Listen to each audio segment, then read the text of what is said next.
തന്നെ തുടങ്ങാം.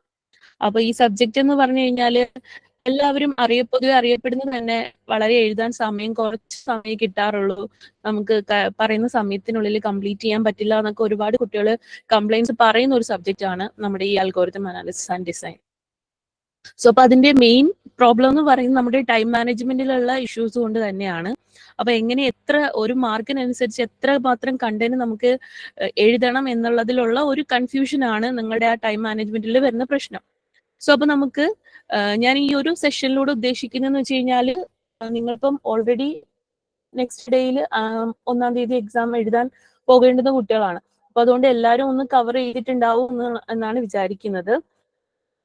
അപ്പോൾ ഒരു മൊഡ്യൂൾ വൈസ് ഒന്ന് റൗണ്ട് അപ്പ് ചെയ്യുക, ദെൻ പ്രീവിയസ് ഇയറിൽ ചോദിച്ചിട്ടുള്ള ക്വസ്റ്റ്യൻസ് ഒക്കെ ഒന്ന് റിപ്പീറ്റ് ആയിട്ട് ചോദിച്ചിരിക്കുന്ന ക്വസ്റ്റ്യൻസ് ഒക്കെ ഒന്ന് ഡിസ്കസ് ചെയ്യുക എന്നുള്ളതാണ്. പിന്നെ അതിനുശേഷം നിങ്ങൾ ഇതുവരെ പഠിച്ചു കഴിഞ്ഞിട്ടുണ്ടെങ്കിൽ പോലും ദെൻ നമുക്ക് കുറച്ച് ഇമ്പോർട്ടൻസ് കൊടുത്ത് പഠിക്കാം, അല്ലെങ്കിൽ വെയിറ്റേജ് കൂടുതൽ കൊടുത്ത് പഠിക്കേണ്ടുന്ന കുറച്ച് ടോപ്പിക്കുകളും കുറച്ച് ടിപ്പ് എന്നൊന്നും പറയാൻ പറ്റത്തില്ല, നിങ്ങൾ എവിടെയൊക്കെയാണ് വെയിറ്റേജ് കൊടുക്കേണ്ടത് എന്നുള്ള കാര്യങ്ങളും കൂടി ഷെയർ ചെയ്യുന്നതിന് വേണ്ടിയിട്ടാണ് ഈ ഒരു സെഷൻ ഉദ്ദേശിക്കുന്നത്. ഓക്കെ, അപ്പോ നമുക്ക് നോക്കാം. അപ്പൊ ഇന്ന് നിങ്ങൾക്ക് 5 മൊഡ്യൂൾസ് ഉണ്ട്, എല്ലാവർക്കും അറിയാവുന്ന കാര്യമാണ്.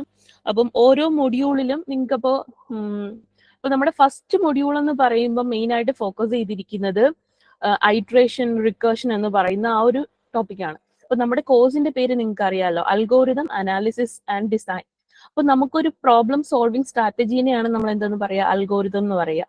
അപ്പം ഇതില് പലതരത്തിലുള്ള പ്രോബ്ലം സോൾവിങ് സ്ട്രാറ്റജീസിനെ കുറിച്ചാണ് പറയുന്നത്. നമ്മുടെ കയ്യിൽ ഒരു പ്രോബ്ലം കിട്ടിക്കഴിഞ്ഞാൽ അതിന് ഏതൊക്കെ രീതിയിൽ നമുക്ക് അതിനെ സോൾവ് ചെയ്യാൻ പറ്റും, സോ അതിന് വേണ്ടിയിട്ടുള്ള ഡിഫറെന്റ് സ്ട്രാറ്റജീസ് എങ്ങനെ നമുക്ക് യൂസ് ചെയ്യാം, അത് ഓരോന്നും ഉപയോഗിക്കുന്നത് കൊണ്ട് അതിൻ്റെ ഉള്ള ടൈം കോംപ്ലക്സിറ്റി എത്രയാണ്, എന്താണ് ഓരോന്നും ഉപയോഗിക്കുന്നതുകൊണ്ടുള്ള ബെനിഫിറ്റ് എന്നൊക്കെ ഉള്ളതാണ് നമ്മൾ നോക്കുന്നത്. അതുപോലെ തന്നെ നമുക്ക് അൽഗോരിതം ഇന്നൊരു പ്രോബ്ലത്തിനെ സോൾവ് ചെയ്യാൻ ഇന്ന അൽഗോരിതം യൂസ് ചെയ്യാൻ പറ്റുമോ ഇല്ലയോ എന്നുള്ളത് നമുക്ക് അനാലിസിസ് നടത്തുകയും ചെയ്യാം. നിങ്ങൾക്ക് പുതിയ അൽഗോരിതംസ് ഡിസൈൻ ചെയ്യുകയും ചെയ്യാം. അപ്പൊ ഈ ഒരു സബ്ജക്റ്റിന്റെ അല്ലെങ്കിൽ ഈ ഒരു കോഴ്സിന്റെ ഉദ്ദേശം എന്ന് പറയുന്നത് അത് തന്നെയാണ്. അപ്പൊ നിങ്ങൾ ആദ്യത്തെ ഒരു മൊഡ്യൂളിൽ എന്ന് പറയുമ്പോൾ നമുക്ക് പരിചയമായിട്ടുള്ള കുറച്ച് അൽഗോരിതത്തിന്റെ അല്ലെങ്കിൽ പ്രോഗ്രാമുകൾക്ക് എങ്ങനെ അതിന്റെ ടൈം കോംപ്ലക്സിറ്റി കണ്ടുപിടിക്കാം എന്നുള്ളതാണ്. സോ അപ്പൊ ഫസ്റ്റ് മൊഡ്യൂളിൽ നമ്മൾ ഡീൽ ചെയ്യുന്നത് എന്ന് വെച്ച് കഴിഞ്ഞാൽ തന്നിരിക്കുന്ന ഒരു അൽഗോരിതത്തിനെ അനലൈസ് ചെയ്യുക എന്നുള്ളതാണ്. ദെൻ അനലൈസ് ചെയ്തിട്ട് അതിന്റെ ടൈമും സ്പേസ് കോംപ്ലക്സിറ്റി കണ്ടുപിടിക്കുക, ദെൻ അസിംപ്റ്റോട്ടിക് നൊട്ടേഷൻസ്, ദെൻ അതുപോലെ തന്നെ അവിടെ നമ്മൾ റിക്കർഷൻ ഉപയോഗിക്കുന്ന പ്രോഗ്രാംസ് ഒക്കെ ഉണ്ട്. അപ്പൊ റിക്കർഷൻ യൂസ് ചെയ്യുന്ന അൽഗോരിതത്തിൽ എങ്ങനെ നമുക്ക് ടൈം കോംപ്ലക്സിറ്റി കണ്ടുപിടിക്കും എന്നൊക്കെയുള്ള കാര്യങ്ങൾ, അതിന് വേണ്ടിയിട്ടുള്ള കുറച്ച് മെത്തേഡ്സ് അവിടെ പറയുന്നുണ്ട്. Iteration, recursion tree, substitution, masters method. Actually substitution നമുക്ക് നമ്മുടെ സിലബസിൽ പറയുന്നില്ല, ബാക്കിയുള്ള 3 മെത്തേഡ്സ് മതി. ഓക്കെ, ദെൻ അതുപോലെ തന്നെ മൊഡ്യൂൾ 2. അപ്പൊ ഞാൻ ഇത് എല്ലാം കൂടി ഇങ്ങനെ പറഞ്ഞുകൊണ്ടിരുന്നു കഴിഞ്ഞാൽ നടക്കത്തില്ല. നമുക്ക് മൊഡ്യൂൾ 1 തന്നെ പോവാം.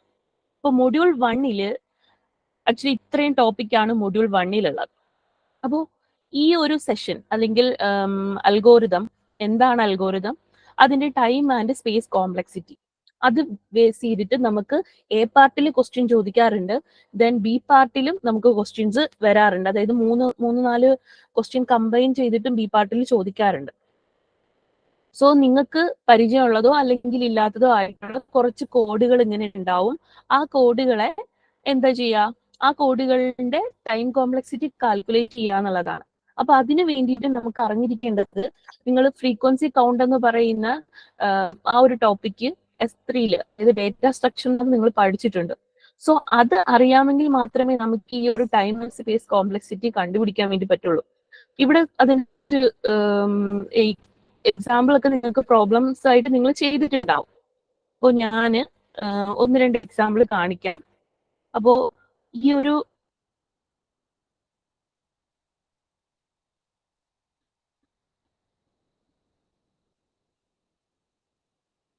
ഓക്കെ, അപ്പൊ നമുക്ക് അതിൽ വരാവുന്ന ക്വസ്റ്റ്യൻസ് എന്ന് പറഞ്ഞു കഴിഞ്ഞാൽ, ക്വസ്റ്റ്യൻസ് എന്ന് വെച്ച് കഴിഞ്ഞാൽ time complexity of a given program എന്നുള്ള രീതിയിലായിരിക്കും ആ ഒരു ക്വസ്റ്റ്യൻസ് വരിക.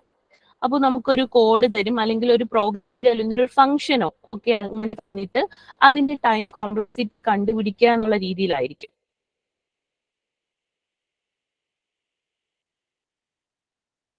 ഓക്കെ, കേൾക്കാൻ പറ്റുന്നുണ്ടോ നിങ്ങൾക്ക്? Yes ma'am. ഹലോ, കേൾക്കുന്നുണ്ടോ? ഓക്കെ, കേൾക്കുന്നുണ്ട്. Okay okay. ഞാൻ മറ്റൊരു ടാബ് ഷെയർ ചെയ്യാൻ വേണ്ടി നോക്കിയതാ.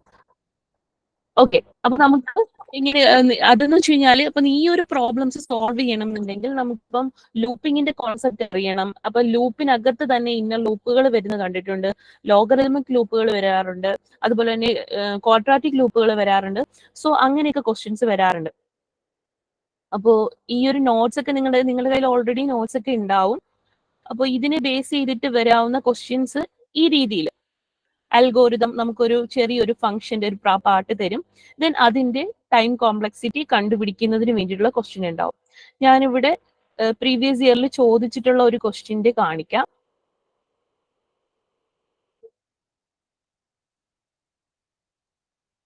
ഓക്കെ, ഇതൊക്കെ പ്രീവിയസ് ഇയറിൽ ചോദിച്ച ഒരു ക്വസ്റ്റ്യൻ ആണ്. Analyse the complexity of the following function. അപ്പൊ ഇങ്ങനെ ഒരു ഫംഗ്ഷൻ തരും. അപ്പൊ ഈ ഫംഗ്ഷന്റെ ടൈം കോംപ്ലക്സിറ്റി കാൽക്കുലേറ്റ് ചെയ്യുക എന്നുള്ള രീതിയിൽ വരാറുണ്ട്. കാണാൻ പറ്റുന്നുണ്ടല്ലോ. സോ അപ്പൊ നമുക്ക് തന്നിരിക്കുന്ന ഫംഗ്ഷൻ, ദെൻ ആ ഫംഗ്ഷന്റെ ടൈം കോംപ്ലക്സിറ്റി കാൽക്കുലേറ്റ് ചെയ്യുക. അപ്പൊ ഇതിന് വേണ്ടിയിട്ടുള്ള മെത്തേഡുകളൊക്കെ നിങ്ങൾക്ക് ഓൾറെഡി അറിയാവുന്നതായിരിക്കും. അപ്പൊ എല്ലാം കൂടെ നമുക്ക് ഡിസ്കസ് ചെയ്യാൻ പറ്റത്തില്ല. ഇതൊക്കെ നിങ്ങളൊന്ന് നോക്കി വെക്കുക. അപ്പൊ ഇവിടെ ലൂപ്പ് വന്നു കഴിഞ്ഞാൽ, ഇപ്പൊ നമുക്ക് ഇവിടെ ഒരു ഫോർ ലൂപ്പ് ഉണ്ട്, അതിനകത്ത് മറ്റൊരു ലൂപ്പ് ഉണ്ട്. സോ അപ്പം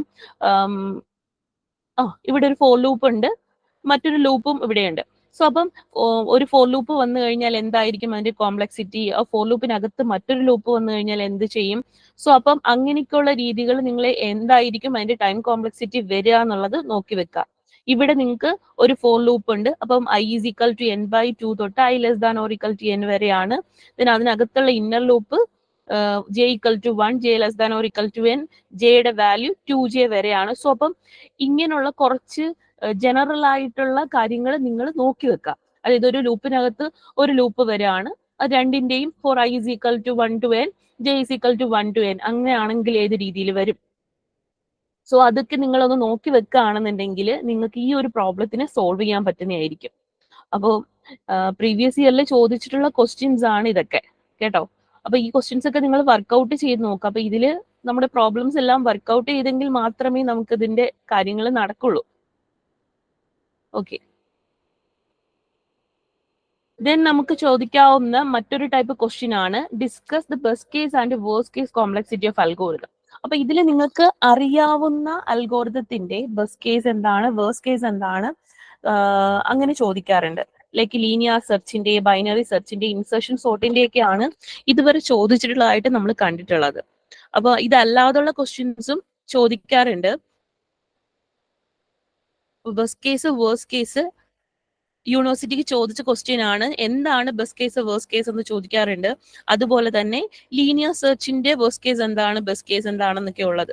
അപ്പൊ നിങ്ങൾക്ക് ആദ്യം ലീനിയർ സെർച്ച് എന്താണെന്ന് അറിയണം, എങ്കിൽ മാത്രമേ നമുക്ക് അതിന്റെ ബെസ്റ്റ് കേസ് എന്താണ് വേഴ്സ്റ്റ് കേസ് എന്താണെന്നുള്ളത് അറിയാൻ വേണ്ടി കഴിയുള്ളൂ. ദെൻ ഇതിൽ മറ്റൊരു ഫംഗ്ഷൻ തന്നിട്ടും അതിന്റെ ബെസ്റ്റ് കേസ് എന്താണ് വേഴ്സ്റ്റ് കേസ് എന്താണെന്നുള്ളതും ചോദിച്ചിട്ടുണ്ട്. സോ അപ്പം ബെസ്റ്റ് കേസ് എന്താണ് വേഴ്സ്റ്റ് കേസ് എന്താണെന്നുള്ളതൊക്കെ ഒരു ഐഡിയ നിങ്ങൾക്ക് ഉണ്ടാവും എന്ന് ഞാൻ വിചാരിക്കുന്നു. സോ അതൊന്നും എക്സ്പ്ലെയിൻ ചെയ്യേണ്ട കാര്യമില്ലല്ലോ, ഉണ്ടാവും. എനിക്കറിയില്ല, ഓരോരുത്തരും പല ലെവലിലുള്ളതാണ്. അപ്പൊ നിങ്ങൾക്ക് ഞാൻ ഇതിലൂടെ ഉദ്ദേശിക്കുന്നത് ഇപ്പൊ എല്ലാ കാര്യങ്ങളും നമുക്ക് എക്സ്പ്ലെയിൻ ചെയ്യാൻ വേണ്ടിയിട്ട് പറ്റില്ല. ആ ഒരു ഫസ്റ്റ് മൊഡ്യൂളിൽ നിന്ന് വരാവുന്ന ക്വസ്റ്റ്യന്റെ മോഡലുകൾ ഒന്ന് പറയുക എന്നുള്ളതേ ഉള്ളൂ കേട്ടോ. അപ്പോൾ ടൈം കോംപ്ലക്സിറ്റി കണ്ടുപിടിക്കുന്നതിനുള്ള കുറച്ച് ക്വസ്റ്റ്യൻസ് നിങ്ങൾ വർക്ക്ഔട്ട് ചെയ്യുക. ദെൻ അതുപോലെ തന്നെ ബെസ്റ്റ് കേസ് എന്താണ്, അറ്റ്ലീസ്റ്റ് ഇങ്ങനെ ഒരു ക്വസ്റ്റ്യൻ ചോദിച്ചു കഴിഞ്ഞാൽ നിങ്ങൾ അറ്റ്ലീസ്റ്റ് ഇപ്പൊ നിങ്ങൾക്ക് അറിയാത്ത ഒരു ക്വസ്റ്റ്യൻ ആണ്, നിങ്ങൾക്ക് ഒരു ഫംഗ്ഷൻ തന്നിട്ട് അതിന്റെ ബെസ്റ്റ് കേസ് എന്താണ് വേഴ്സ്റ്റ് കേസ് എന്താണെന്ന് ചോദിച്ചിട്ടുണ്ട്. അപ്പൊ നിങ്ങൾക്ക് അതെന്താണ്, ആ ഒരു ടേം എന്താണെന്നുള്ളത് നമുക്ക് എക്സ്പ്ലെയിൻ ചെയ്യാൻ പറ്റുമല്ലോ. എന്താണ് ഒരു അൽഗോരിതത്തിന്റെ ബെസ്റ്റ് കേസ്, വേഴ്സ്റ്റ് കേസ് എന്താണ്, അത് എന്തെങ്കിലും ഒരു സംഭവം അതിൽ എഴുതുന്നതിന് വേണ്ടിയിട്ട് നിങ്ങൾ ട്രൈ ചെയ്യുക കേട്ടോ. ഓക്കെ, ദെൻ അപ്പം അതുപോലെ തന്നെ ഇപ്പൊ നമുക്ക് അറിയാത്തൊരു അൽഗോരിതത്തിന്റെ ബെസ്റ്റ് കേസ് ആണ് നമ്മളോട് ചോദിക്കുന്നതെങ്കിൽ നിങ്ങൾ ഇതിനകത്ത് ട്രൈ ഔട്ട് ചെയ്ത് നോക്കുക. അതായത് ബെസ്റ്റ് കേസ് എന്ന് പറഞ്ഞു കഴിഞ്ഞാൽ എന്താണ്, ഏറ്റവും മിനിമം സമയത്തിൽ നമുക്ക് ഈ പ്രോഗ്രാമിന്റെ ഔട്ട്പുട്ട് കിട്ടണം. അതാണ് ഒരു അൽഗോരിതത്തിന്റെ ബെസ്റ്റ് കേസ്. സോ അപ്പൊ ഈ ഒരു ക്വസ്റ്റ്യനിൽ നമ്മളുടെ എന്തായിരിക്കും അതിന്റെ ബെസ്റ്റ് കേസ് എന്ന് പറയുന്നത്? അപ്പൊ ഇവിടെ എന്ന് വെച്ച് കഴിഞ്ഞാൽ ഇൻസേർഷൻ സോർട്ട് എന്നുള്ള, അപ്പൊ ഓൾറെഡി സോർട്ടഡ് ആണെന്നുണ്ടെങ്കിൽ ഈ സ്വാപ്പിങ്ങിന്റെ ആവശ്യം വരത്തില്ല. അപ്പോൾ ഈ ഒരു ലൂപ്പിനകത്തേക്ക് കയറി ഇത് ബാക്കി എക്സിക്യൂട്ട് ചെയ്യത്തില്ല. സോ ആ രീതിയിൽ നിങ്ങൾക്ക് ചിന്തിച്ച് എന്ത് ചെയ്യാം, ഇപ്പൊ ഒരു ലീനിയർ സെർച്ച് എന്ന് പറയുന്ന ഒരു പ്രോബ്ലത്തിന്റെ ബെസ്റ്റ് കേസ് എന്ന് പറഞ്ഞു കഴിഞ്ഞാൽ നമ്മൾ സെർച്ച് ചെയ്യാനുള്ള എലമെന്റ് ഫസ്റ്റ് പേജിൽ തന്നെ അല്ലെങ്കിൽ ഫസ്റ്റ് ലൊക്കേഷനിൽ പോയി നമ്മൾ നോക്കുന്നു, അവിടെ തന്നെ നമുക്ക് അതിന്റെ ഔട്ട്പുട്ട് കിട്ടുന്നു എന്നുള്ളതാണ്. സോ ആ രീതിയിൽ നിങ്ങൾക്ക് ചിന്തിച്ചു എന്ത് ചെയ്യാം, ബെസ്റ്റ് കേസ് എന്താണ്, വേഴ്സ്റ്റ് കേസ് എന്താണ് എന്നൊക്കെയുള്ള കാര്യങ്ങൾ ചെയ്യാം. Similarly binary സെർച്ചിൻ്റെത്. ഓക്കെ, അപ്പോൾ അത് ക്ലിയർ ആയെന്ന് വിശ്വസിക്കുന്നു. ദെൻ ഈ മൊഡ്യൂളിൽ നിന്ന് നമുക്ക് ചോദിക്കാവുന്ന മറ്റൊരു എസ്സേ പാർട്ടിൽ ചോദിക്കാവുന്ന ഒരു ക്വസ്റ്റ്യൻ ആണ് നമ്മുടെ അസിംപ്റ്റോട്ടിക് നൊട്ടേഷൻസ്. അപ്പൊ അസിംപ്റ്റോട്ടിക് നൊട്ടേഷൻസ് ചോദിക്കുമ്പോൾ നമ്മൾ ഡേറ്റ സ്ട്രക്ചറിൽ പഠിച്ച ബിഗൊമേഗ, ബിഗ് തീറ്റ ആ നൊട്ടേഷൻസ് കൂടാതെ ഇവിടെ ലിറ്റിൽ ഓയും ലിറ്റിൽ ഒമേഗയും കൂടി ഉണ്ട്. അപ്പൊ നിങ്ങൾ ഇതിന്റെ ഗ്രാഫിക്കൽ റെപ്രസെന്റേഷനും കൂടി അറിഞ്ഞിരിക്കണം. അതൊന്ന് ആ ഫിഗർ ഒന്ന് നിങ്ങൾ ഓർത്ത് വെക്കുക. ദെൻ അതിന്റെ ഇക്വേഷൻസും ഇത് മസ്റ്റ് ആയിട്ട് നിങ്ങൾ എഴുതിയിരിക്കണം. അതായത് അസിംപ്റ്റോട്ടിക് നൊട്ടേഷനിൽ ഇപ്പൊ ഏതെങ്കിലും ഒരെണ്ണം ചോദിക്കുകയാണെങ്കിൽ, എ പാർട്ടിൽ ഇപ്പൊ ഏതെങ്കിലും ഒരെണ്ണം ചോദിക്കുകയാണെങ്കിലും അതിന്റെ ഇക്വേഷൻസ് ഉണ്ടല്ലോ. എന്താണ് നമ്മുടെ ബിഗ് ഒമേഗ എന്ന് പറഞ്ഞു കഴിഞ്ഞാൽ, big omega function F of N is big omega of G of N എന്ന് പറഞ്ഞു കഴിഞ്ഞാൽ F of N must be less than or equal to C into G of N. ആ ഒരു കണ്ടീഷൻ നിങ്ങൾ അതിൽ മസ്റ്റ് ആയിട്ട് എഴുതിയിരിക്കണം. അപ്പൊ അവിടെ തന്നെ നിങ്ങൾക്ക് ഒരു മാർക്ക് എന്തായാലും കിട്ടും. സോ ഇങ്ങനെയുള്ള കാര്യങ്ങൾ എന്തായാലും ശ്രദ്ധിക്കുക. നിങ്ങൾ അവിടെ നിങ്ങൾക്ക് അറിയാവുന്ന ഒരു കാര്യം, ഇപ്പൊ നിങ്ങൾക്ക് അതിന്റെ ബാക്കിയുള്ള ഡീറ്റെയിൽഡ് ആയിട്ട് അറിയത്തില്ലെങ്കിലും അറിയാവുന്ന എന്തെങ്കിലും ഒരു കാര്യം അവിടെ എഴുതാൻ വേണ്ടിയിട്ട് നിങ്ങൾ ശ്രമിക്കുക. അപ്പോൾ അൽഗോരിതത്തിന്റെ അസിംപ്റ്റോട്ടിക് നൊട്ടേഷൻസിനെ കുറിച്ചുണ്ട്. ദെൻ എനിക്കിതിൽ നിങ്ങൾക്ക് നോട്ട്സ് ഒക്കെ നിങ്ങളുടെ കയ്യിൽ ഓൾറെഡി ഉണ്ടായിരിക്കും. അപ്പം ഷെയർ ചെയ്യാൻ പറ്റുമോ എന്നുള്ള അറിയത്തില്ല. ഞാൻ അവരോട് കോൺടാക്ട് ചെയ്തിട്ട് അല്ലെങ്കിൽ ഈ നോട്ട്സ് നിങ്ങൾക്ക് ഷെയർ ചെയ്ത് തരാം. അപ്പൊ ഇതിലെന്ന് വെച്ച് കഴിഞ്ഞാൽ മുന്നേ ചോദിച്ചിട്ടുള്ള യൂണിവേഴ്സിറ്റി ക്വസ്റ്റ്യൻസ് ഒക്കെ ഉണ്ട് കേട്ടോ. അപ്പോൾ ഇത് ഒരു എ പാർട്ടിൽ ചോദിച്ചിട്ടുള്ള ഒരു ക്വസ്റ്റ്യൻ ആണ്. Is 2⁻² is equal to big O of 2⁻n. അപ്പോൾ ഇതിൽ ഡയറക്റ്റ് നമ്മളുടെ ആ ഇക്വേഷൻ, ബിഗ് Oയുടെ ഇക്വേഷൻ ഇട്ട് കൊടുത്തു കഴിഞ്ഞാൽ നമുക്ക് ഇതിനെ സോൾവ് ചെയ്യാവുന്നതേ ഉള്ളൂ. ഓക്കെ, അപ്പൊ ഇതുപോലെ എ പാർട്ടിൽ ചോദിച്ചിട്ടുണ്ട്. സിമിലർലി ബി പാർട്ടിലും ചോദിക്കാറുണ്ട്. ബി പാർട്ടിൽ എന്ന് പറയുമ്പോൾ നമുക്ക് എന്താണ് അസിംപ്റ്റോട്ടിക് നൊട്ടേഷൻസ് ഏതൊക്കെയാണെന്നുള്ള രീതിയിൽ ഗ്രാഫിക്കലി റെപ്രസെന്റ് ചെയ്യുക എന്നുള്ള രീതിയിൽ ചോദിക്കാറുണ്ട്. അപ്പൊ നിങ്ങൾക്ക് കുറച്ച് നിങ്ങളുടെ ഇതൊക്കെ വെച്ച് നിങ്ങൾ എഴുതാറില്ല, കുറച്ച് തിയറിയൊക്കെ ആഡ് ചെയ്തിട്ട് എഴുതാൻ വേണ്ടിയിട്ട് ശ്രമിക്കുക. അപ്പം അവിടെ കുറച്ച് എക്സാമ്പിൾസ് എന്തായാലും നിങ്ങൾ ഏതൊരു നൊട്ടേഷൻ എഴുതുകയാണെങ്കിലും അതിനെ ബേസ് ചെയ്തിട്ട് ഒരു എക്സാമ്പിൾ എഴുതാൻ വേണ്ടിയിട്ട് മറക്കരുത്. അപ്പം ബിഗ് O നൊട്ടേഷൻ ആണ് നിങ്ങൾ എഴുതുന്നതെങ്കിൽ ഒരു എക്സാമ്പിൾ എഴുതുക. ബിഗ് O നൊട്ടേഷനെ ബേസ് ചെയ്തിട്ടുള്ള ഒരു എക്സാമ്പിൾ അവിടെ എഴുതാൻ വേണ്ടിയിട്ട് ശ്രമിക്കുക കേട്ടോ. ഓക്കെ, ഞാൻ സ്പീഡാണോ പറയുന്നത്? നിങ്ങൾക്ക് ഫോളോ ചെയ്യാൻ പറ്റുന്നുണ്ടോ?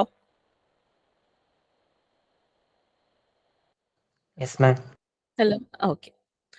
അപ്പം ഇനി ഇതിൽ ഈ ഒരു ഫസ്റ്റ് മൊഡ്യൂളിൽ നമുക്ക് വരാവുന്ന മറ്റൊരു സെഷൻ ആണ് നമ്മുടെ റിക്കറൻസ് റിലേഷൻ. ഓക്കെ, അപ്പൊ റിക്കറൻസ് റിലേഷനിൽ എന്ന് പറയുമ്പോഴത്തേക്കും അറിയാലോ, റിക്കർഷൻ വരുന്ന പ്രോഗ്രാം. അപ്പൊ യൂണിവേഴ്സിറ്റിക്ക് അസിംപ്റ്റോട്ടിക് നൊട്ടേഷൻ ഇതുപോലെ ചോദിച്ചിട്ടുണ്ട്. ബിഗ് O, ബിഗ് ഒമേഗ, തീറ്റ ഗ്രാഫിക്കലി ഇല്ലസ്ട്രേറ്റ് ചെയ്യുക എന്ന് പറയുമ്പോൾ നിങ്ങൾ അതിന്റെ ഇക്വേഷനും അതിന്റെ എന്താണ് അസിംപ്റ്റോട്ടിക് നൊട്ടേഷൻ എന്നുള്ളത് ആദ്യം എഴുതുക. അസിംപ്റ്റോട്ടിക് നൊട്ടേഷൻ അപ്പം പ്രോഗ്രാമുകൾ അല്ലെങ്കിൽ അൽഗോരിതത്തിന്റെ ടൈം കോംപ്ലക്സിറ്റിനെ ഗ്രാഫിക്കലി റെപ്രസെന്റ് ചെയ്യുക എന്നുള്ളതിന് ഉപയോഗിക്കുന്നതാണ്. അല്ലെങ്കിൽ നമ്മൾ അതിന്റെ ടൈം കോംപ്ലക്സിറ്റി എത്രമാത്രം ഗ്രോ ചെയ്യുന്നു, ഇൻപുട്ട് കൂടുന്നതനുസരിച്ചിട്ട് ടൈം എത്രമാത്രം കൂടും, കോംപ്ലക്സിറ്റി എത്രമാത്രം കൂടും എന്നതാണ് ഒരു അസിംപ്റ്റോട്ടിക് നൊട്ടേഷനിലൂടെ നമ്മൾ റെപ്രസെന്റ് ചെയ്യുക. അപ്പൊ മാത്തമാറ്റിക്കലി റെപ്രസെന്റ് ചെയ്യുന്നതിനാണ് അസിംപ്റ്റോട്ടിക് നൊട്ടേഷൻ. ദെൻ ഓരോ നൊട്ടേഷനും, ദെൻ അതിന്റെ എക്സാമ്പിൾ, ദെൻ അതിന്റെ ഗ്രാഫിക്കൽ റെപ്രസെന്റേഷൻ. ഓക്കെ, അപ്പൊ അത്രയും കാര്യങ്ങൾ എഴുതുന്നതിന് വേണ്ടിയിട്ട് നോക്കുക. പിന്നെ ഇതുപോലെ ഒരു ക്വസ്റ്റ്യനും ചോദിച്ചിട്ടുണ്ട് അറേഞ്ച് ചെയ്യുന്നതിന് വേണ്ടിയിട്ട്. അപ്പൊ നമുക്ക് കുറച്ച് ടൈം കോംപ്ലക്സിറ്റീസ് ഇങ്ങനെ തരും, അതിനെ increasing order of asymptotic growth rate arrange ചെയ്യാൻ വേണ്ടിയിട്ട്. അതൊക്കെ ഒരു എ പാർട്ടിൽ ചോദിക്കാവുന്ന ക്വസ്റ്റ്യൻ, എളുപ്പം നിങ്ങൾക്ക് സ്കോർ ചെയ്യാവുന്ന ക്വസ്റ്റ്യൻ ആണ് ഇതൊക്കെ കേട്ടോ. ഓക്കെ, ദെൻ നമുക്ക് റിക്കറൻസ് റിലേഷൻ. അപ്പൊ ആദ്യം റിക്കറൻസ് റിലേഷൻ എന്താണെന്നുള്ളത് അറിയുക. അപ്പൊ റിക്കറൻസ് റിലേഷൻ എന്ന് പറഞ്ഞു കഴിഞ്ഞാൽ നമ്മുടെ ഫംഗ്ഷനകത്ത് അല്ലെങ്കിൽ അൽഗോരിതത്തിൽ റിക്കേഷൻ വരികയാണ്. റിക്കേഷൻ എന്ന് പറഞ്ഞാൽ ഫംഗ്ഷൻ അതിനെ തന്നെ വിളിക്കുക. അപ്പൊ അതിന്റെ ടൈം കോംപ്ലക്സിറ്റി എന്ന് പറയുന്നത് നമ്മൾ എങ്ങനെ ഡിസ്ക്രൈബ് ചെയ്യും എന്നുള്ളതാണ്. അപ്പൊ റിക്കറൻസ് എന്ന് പറയുന്നത് ഒരു ഇക്വേഷൻ അല്ലെങ്കിൽ ഇനിക്വാലിറ്റി ആണ്. നമുക്ക് അതിന്റെ ഈ സ്മോളർ ഇൻപുട്ടിൽ എങ്ങനെയായിരിക്കും എന്നുള്ളത് നമ്മൾ ഫംഗ്ഷന്റെ രൂപത്തിൽ റെപ്രസെന്റ് ചെയ്യുന്നതാണ്. അപ്പൊ നമുക്ക് അതിന് മെയിൻ ആയിട്ട് 4 മെത്തേഡ് ഉണ്ട്. ഇതിൽ സബ്സ്റ്റിറ്റ്യൂഷൻ നിങ്ങൾക്ക് വേണ്ട. Then iteration, recursion tree, then അതുപോലെ മാസ്റ്റേഴ്സ് തിയറം. അപ്പൊ ഇവിടെ മസ്റ്റ് ആയിട്ട് നിങ്ങൾ ഈ മാസ്റ്റേഴ്സ് തിയറം എന്തായാലും പഠിച്ചിരിക്കണം. മാസ്റ്റേഴ്സ് തിയറം പഠിച്ചിരുന്നാൽ മാസ്റ്റേഴ്സ് തിയറത്തിനെ ബേസ് ചെയ്തിട്ട് നമുക്ക് എന്തായാലും എല്ലാ ക്വസ്റ്റ്യനിലും മാസ്റ്റേഴ്സ് തിയറത്തിനെ ബേസ് ചെയ്തിട്ടുള്ള ക്വസ്റ്റ്യൻസ് കണ്ടിട്ടുണ്ട്. അപ്പൊ മാസ്റ്റേഴ്സ് തിയറം അപ്ലൈ ചെയ്യുക എന്നുള്ള രീതിയിൽ ക്വസ്റ്റ്യൻസ് വരാറുണ്ട്. ദെൻ അതല്ലാതെ നമ്മളോട് സ്പെസിഫൈ ചെയ്ത് പറയാറുണ്ട്, ഐട്രേഷൻ മെത്തേഡ് യൂസ് ചെയ്തിട്ട് നിങ്ങൾ ഇത് ചെയ്യൂ, ടൈം കോംപ്ലക്സിറ്റി കാൽക്കുലേറ്റ് ചെയ്യൂ, അതല്ലാന്നുണ്ടെങ്കിൽ റിക്കർഷൻ ട്രീ മെത്തേഡ് യൂസ് ചെയ്തിട്ട് ചെയ്യൂ എന്നുള്ള രീതിയിലും ചോദിക്കാറുണ്ട്. സോ അപ്പം ആ രീതിയിൽ നമുക്ക് ചെയ്യാം. അപ്പൊ ഐട്രേഷൻ മെത്തേഡ് എങ്ങനെയാണ്? ഐട്രേഷൻ മെത്തേഡിൽ അപ്പം നിങ്ങൾക്ക് സപ്പോസ് നിങ്ങൾക്ക് ഇങ്ങനെ ഒരു ഇക്വേഷന്റെ രൂപത്തിൽ തന്നിരിക്കുന്നുണ്ടെങ്കിൽ ഇങ്ങനെ ചെയ്യാം. അതല്ല, നിങ്ങൾക്കൊരു ഫംഗ്ഷൻ ആണ് തന്നിട്ട് അതിന്റെ ടൈം കോംപ്ലക്സിറ്റി എഴുതി റിക്കറൻസ് റിലേഷൻ എഴുതി ചെയ്യാനാണെങ്കിൽ അതും അറിഞ്ഞിരിക്കണം. അതായത് ഒരു ഫംഗ്ഷൻ കിട്ടിക്കഴിഞ്ഞാൽ അതിന്റെ റിക്കറൻസ് റിലേഷൻ എങ്ങനെ എഴുതും. അപ്പൊ ഡയറക്റ്റ് ആയിട്ട് ഇങ്ങനെ നമുക്ക് ഇക്വേഷന്റെ രൂപത്തിലും തരാം. അതല്ലാതെ നമ്മൾ മുന്നേ ടൈം കോംപ്ലക്സിറ്റി കണ്ടുപിടിക്കാൻ ഫംഗ്ഷൻ ആയിട്ട് തന്നില്ലേ, ആ രീതിയിലും തരാം. സോ ആ രീതിയിൽ തരുവാണെന്നുണ്ടെങ്കിൽ നമുക്ക് ഇതിൽ ആദ്യം ഇതേ കണ്ടോ, ഇപ്പൊ ഇവിടെ നമ്മുടെ ഒരു ഫംഗ്ഷനാണ് തന്നിരിക്കുന്നത്. ഈ ഫംഗ്ഷന്റെ രൂപത്തിൽ ഇങ്ങനെ തരും. ഇത് നമ്മുടെ ഫംഗ്ഷൻ 2 എന്ന് പറയുന്ന ഒരു ഫംഗ്ഷൻ ഉണ്ട്. അപ്പൊ അതിൽ ഒരു റിട്ടേൺ ഫംഗ്ഷൻ 2ന് തന്നെ വിത്ത് n-1 നമ്മൾ വിളിക്കുകയാണ്. സോ അപ്പൊ ഇതെന്ന് പറയുന്നത് ഇതിന്റെ റിക്കറൻസ് റിലേഷൻ എഴുതിയാൽ മാത്രമേ നിങ്ങൾക്ക് എയ്തർ ഐട്രേഷൻ യൂസ് ചെയ്തിട്ടോ അല്ലെങ്കിൽ മാസ്റ്റേഴ്സ് തിയറം അപ്ലൈ ചെയ്തിട്ടോ അല്ലെങ്കിൽ റിക്കർഷൻ ട്രീ യൂസ് ചെയ്തിട്ടോ സോൾവ് ചെയ്യാൻ പറ്റുള്ളൂ. അപ്പൊ നമുക്ക് ഡയറക്റ്റ് ആയിട്ട് ഈ രീതിയിൽ ഇക്വേഷൻ വരാം, അതല്ലാതെ ഇങ്ങനെ ഫംഗ്ഷന്റെ രൂപത്തിലും വരാം. അപ്പം ഇതിന് ഫംഗ്ഷൻ കിട്ടിക്കഴിഞ്ഞാൽ അതിൽ നിന്നും ഈ റിക്കറൻസ് റിലേഷൻ എഴുതാനും നിങ്ങൾ അറിഞ്ഞിരിക്കണം കേട്ടോ. അപ്പൊ അതൊക്കെ നമ്മൾ നമ്മുടെ സബ്ജക്റ്റിന്റെ ഭാഗമായിട്ട് പഠിക്കുന്ന കാര്യങ്ങളാണ്. ഞാൻ പറഞ്ഞതെല്ലാം കൂടെ പറഞ്ഞു ബോറടിപ്പിക്കുന്നില്ല. സോ അപ്പൊ നമ്മുടെ റിക്കറൻസ് റിലേഷൻ, ഓക്കെ. അപ്പൊ റിക്കറൻസ് റിലേഷനിൽ ഐട്രേഷൻ എന്ന് പറഞ്ഞു കഴിഞ്ഞാൽ അറിയാലോ. ഐട്രേഷൻ എന്ന് വെച്ചാൽ നമുക്ക് തന്നിരിക്കുന്ന നമ്മുടെ input T of N is equal to, ഇത് യൂണിവേഴ്സിറ്റിക്ക് ചോദിച്ച ക്വസ്റ്റ്യൻ ആണ് കേട്ടോ. T of N is equal to 2t(n/2 + n²). അപ്പൊ ഇത് ഐട്രേഷൻ വെച്ച് സോൾവ് ചെയ്യണം എന്നുണ്ടെങ്കിൽ അത് അങ്ങനെ തന്നെ പറയും നിങ്ങളോട് ക്വസ്റ്റ്യൻ. സോ അങ്ങനെയാണെങ്കിൽ അറിയാലോ, നമ്മുടെ 2t(n/2), അതായത് ടി ഓഫ് എൻ ആണെങ്കിൽ 2t(n/2 + n²). അപ്പൊ നമ്മൾ എന്താ ചെയ്യുക, ഈ ടി ഓഫ് n/2ന് പകരം അത് വെച്ചിട്ടുള്ള റീപ്ലേസ് ചെയ്യും. 2t(n/2) ആണെങ്കിൽ 2, അപ്പൊ ഇനി നമ്മുടെ എന്നിന്റെ വാല്യൂ n/2 ആണ്. So 2 × n/2² + 2 × t(n/2²). സോ ആ രീതിയിൽ നിങ്ങൾ സോൾവ് ചെയ്യാൻ പഠിച്ചിട്ടുണ്ടാവും. സോ അങ്ങനെ നിങ്ങൾ ഐട്രേഷൻ, അപ്പൊ ഈ ഐട്രേഷൻ ഒക്കെ ചെയ്ത് നോക്കുമ്പോൾ നിങ്ങൾ നോക്കുക, ഒരു പാറ്റേൺ കിട്ടുന്നതിന് വേണ്ടിയിട്ട് നിങ്ങൾ ശ്രമിക്കണം. പിന്നെ ആ പാറ്റേണിന്റെ റിസൾട്ട് എന്ത് വരും എന്നുള്ളതും നോക്കി വെക്കുക. അപ്പൊ ഇതൊക്കെ ഉണ്ടെങ്കിൽ നമുക്ക് ഇത് വർക്ക്ഔട്ട് ചെയ്താൽ മാത്രമേ നമുക്ക് ഈ ഫസ്റ്റ് മൊഡ്യൂള് നിങ്ങൾ കംപ്ലീറ്റ് നല്ല രീതിയിൽ വർക്ക്ഔട്ട് ചെയ്താലേ നമുക്ക് സോൾവ് ചെയ്യാൻ വേണ്ടിയിട്ട് പറ്റുള്ളൂ. പിന്നെ പെട്ടെന്ന് കിട്ടാവുന്ന ക്വസ്റ്റ്യൻസ് എന്നൊക്കെ പറയുന്നത് അസിംപ്റ്റോട്ടിക് നൊട്ടേഷൻസിനെ ബേസ് ചെയ്തിട്ടുള്ള ക്വസ്റ്റ്യൻസ് ഒക്കെയാണ് കേട്ടോ. പിന്നെ മാസ്റ്റേഴ്സ് തിയറം പഠിച്ചിരുന്നാൽ നിങ്ങൾക്ക് എളുപ്പം സോൾവ് ചെയ്യാൻ വേണ്ടിയിട്ട് പറ്റും. ഓക്കെ. അപ്പോൾ റിക്കർഷൻ ട്രീ മെത്തേഡിലും നമുക്ക് ഇതുപോലെ സെയിം ഈ രൂപത്തിൽ മുന്നേ ചെയ്ത പോലെ തന്നെ ഫംഗ്ഷന്റെ രൂപത്തിൽ തരും. അപ്പൊ അതിൽ നിന്നും റിക്കർഷൻ ട്രീ ഉപയോഗിച്ചിട്ട് തന്നെ solve with the following recurrence relation using recursion tree method എന്ന് പറഞ്ഞ് നമ്മളോട് പറയും. സോ അപ്പൊ നമുക്ക് എന്താ ചെയ്യുക, ഓരോ ലെവലിലും ഉള്ള ട്രീയുടെ കോസ്റ്റ് കണ്ടുപിടിക്കും, ആ കോസ്റ്റുകളെ സമപ്പ് ചെയ്യും. സം ചെയ്യുമ്പോൾ അറിയാവുന്ന ഒരു പാറ്റേണിലേക്ക് അതിനെ മാറ്റുക, അതിനെ സോൾവ് ചെയ്യുക. അപ്പൊ മുന്നേ ഐട്രേഷനിൽ നിങ്ങൾ പഠിച്ചു വെച്ചിരിക്കുന്ന അതേ പാറ്റേൺ തന്നെ ആയിരിക്കും ഇവിടെയും റിപ്പീറ്റ് ചെയ്യുന്നത്. ഇവിടെ പുതുതായിട്ടൊന്നും പഠിക്കേണ്ടതായിട്ട് നിങ്ങൾക്ക് വരില്ല. അപ്പം ഐട്രേഷനിൽ നിങ്ങൾ ആ ഒരു പാറ്റേണിനെ എങ്ങനെ സോൾവ് ചെയ്യാന്ന് പഠിച്ചിരുന്നാൽ ഇവിടെ അത് തന്നെ യൂസ് ചെയ്യാൻ വേണ്ടിയിട്ട് പറ്റും. ഓക്കെ. അപ്പോൾ ഈ പ്രീവിയസിൽ ചോദിച്ചിട്ടുള്ള ക്വസ്റ്റ്യൻസ് ഒക്കെ ഒന്ന് നോക്കുക, കാരണം അതിനെ തന്നെ ആയിരിക്കും അവർ തിരിച്ചും മറിച്ചും ഒക്കെ ചോദിക്കുന്നത് കേട്ടോ. ഓക്കെ. അപ്പൊ റിക്കർഷൻ ട്രീനെ ബേസ് ചെയ്തിട്ടുള്ള കുറച്ച് ക്വസ്റ്റ്യൻസ് ഉണ്ട്. ഇതൊക്കെ നിങ്ങൾ ചെയ്ത് നോക്കിയിട്ടുള്ള ക്വസ്റ്റ്യൻസ് ആയിരിക്കും അല്ലേ? വർക്ക് ചെയ്തിട്ടില്ലേ ഇതൊക്കെ, ഈ ക്വസ്റ്റ്യൻസ് ഒക്കെ? ഹലോ, കേൾക്കുന്നുണ്ടോ? ഓക്കെ. അപ്പൊ നിങ്ങൾ ഇത് വർക്ക് ചെയ്തിട്ടില്ലേ? ഈ ക്വസ്റ്റ്യൻസ് ഒക്കെ നിങ്ങൾ വർക്ക്ഔട്ട് ചെയ്ത് നോക്കിയിട്ടുണ്ടോ? ചെയ്തിട്ടുണ്ട്. എഴുതി പഠിച്ചേ പറ്റുള്ളൂ കേട്ടോ. എഴുതി പഠിക്കാൻ ഈ ഒരു PDF ഞാൻ അയക്കാം. എനിക്കിതിൽ അയക്കാനുള്ള ഓപ്ഷൻ ഉണ്ടെങ്കിൽ അയക്കാം കേട്ടോ. അല്ലാന്നുണ്ടെങ്കിൽ ഞാൻ ഇതിന്റെ ആൾക്ക് അയച്ചു കൊടുക്കാൻ, അപ്പൊ അങ്ങനെ നിങ്ങൾക്ക് പറ്റില്ലായിരിക്കുമല്ലോ. ഇതിൽ ഫയൽ സെൻഡ് ചെയ്യാനുള്ള ഓപ്ഷൻ ഉണ്ടെങ്കിൽ ഞാൻ അയക്കാം കേട്ടോ. ഡ്രൈവിന്റെ ലിങ്ക് അയച്ചാലും മതി. ഡ്രൈവ് ഞാൻ അയക്കാം. ഡ്രൈവ് ലിങ്ക് ഞാൻ അയക്കാം. ഓക്കെ. ഈ ഡ്രൈവില് ഓക്കെ, ശരി ഞാൻ അയച്ചേക്കാം കേട്ടോ. ഓക്കെ. അപ്പോൾ അതില് അങ്ങനെ ദെൻ അതുപോലെ തന്നെ അടുത്ത് നമുക്ക് വരാവുന്നത് മാസ്റ്റേഴ്സ് തിയറം ആണ്. അപ്പൊ മാസ്റ്റേഴ്സ് തിയറം എന്താണെന്ന് സ്റ്റേറ്റ് ചെയ്യാൻ വേണ്ടി ചോദിച്ചിട്ടുണ്ട്. സോ മാസ്റ്റേഴ്സ് തിയറം നിങ്ങളിപ്പം നമ്മൾ ടെക്സ്റ്റ് ഒക്കെ നോക്കുകയാണെങ്കിൽ ഒരു വലിയൊരു രീതിയിലൊക്കെ ആയിരിക്കും കൊടുത്തിരിക്കുന്നത്. അപ്പം അതൊക്കെ നിങ്ങൾ ഭയങ്കര കോംപ്ലക്സ് ആണെന്ന് നമുക്ക് തോന്നും. പക്ഷെ ഇത് വളരെ 3 കേസ് മാത്രമേ ഉള്ളൂ മാസ്റ്റേഴ്സ് തിയറം. അപ്പൊ മാസ്റ്റേഴ്സ് തിയറം അപ്ലൈ ചെയ്യണമെങ്കിൽ നമ്മുടെ ഫംഗ്ഷന്റെ രൂപം ഈ രീതിയിലായിരിക്കണം. അത് നിങ്ങൾ ഓർക്കുക. അപ്പം a(t(n)(b) plus θ(n)(k) log n⁻p എന്നുള്ള രീതിയിലായിരിക്കണം. സോ അങ്ങനെയാണെങ്കിൽ മാത്രമേ നമുക്ക് മാസ്റ്റേഴ്സ് തിയറം അപ്ലൈ ചെയ്യാൻ പറ്റുള്ളൂ. പറഞ്ഞു വരുന്നത് എന്തെന്ന് വെച്ച് കഴിഞ്ഞാൽ ഇവിടെ എയുടെ ഭാഗത്ത് ഒരു പോളിനോമിയൽ വന്നാലോ ഒന്നും നമുക്ക് ഇവിടെ അപ്ലൈ ചെയ്യാൻ പറ്റത്തില്ല. സോ അങ്ങനെയും ക്വസ്റ്റ്യൻ ചോദിച്ചിട്ടുണ്ട് കേട്ടോ. ഇതിൽ മാസ്റ്റേഴ്സ് തിയറം അപ്ലൈ ചെയ്യാൻ പറ്റുമോ എന്നുള്ള രീതിയിൽ. ഓക്കെ. അപ്പോ അങ്ങനെയാണെങ്കിൽ ഇപ്പൊ നമ്മുടെ എയുടെയും b⁻k വാല്യൂവിനെ ബേസ് ചെയ്തിട്ടാണ് നമ്മൾ ഈ 3 കേസുകൾ വരുന്നത്.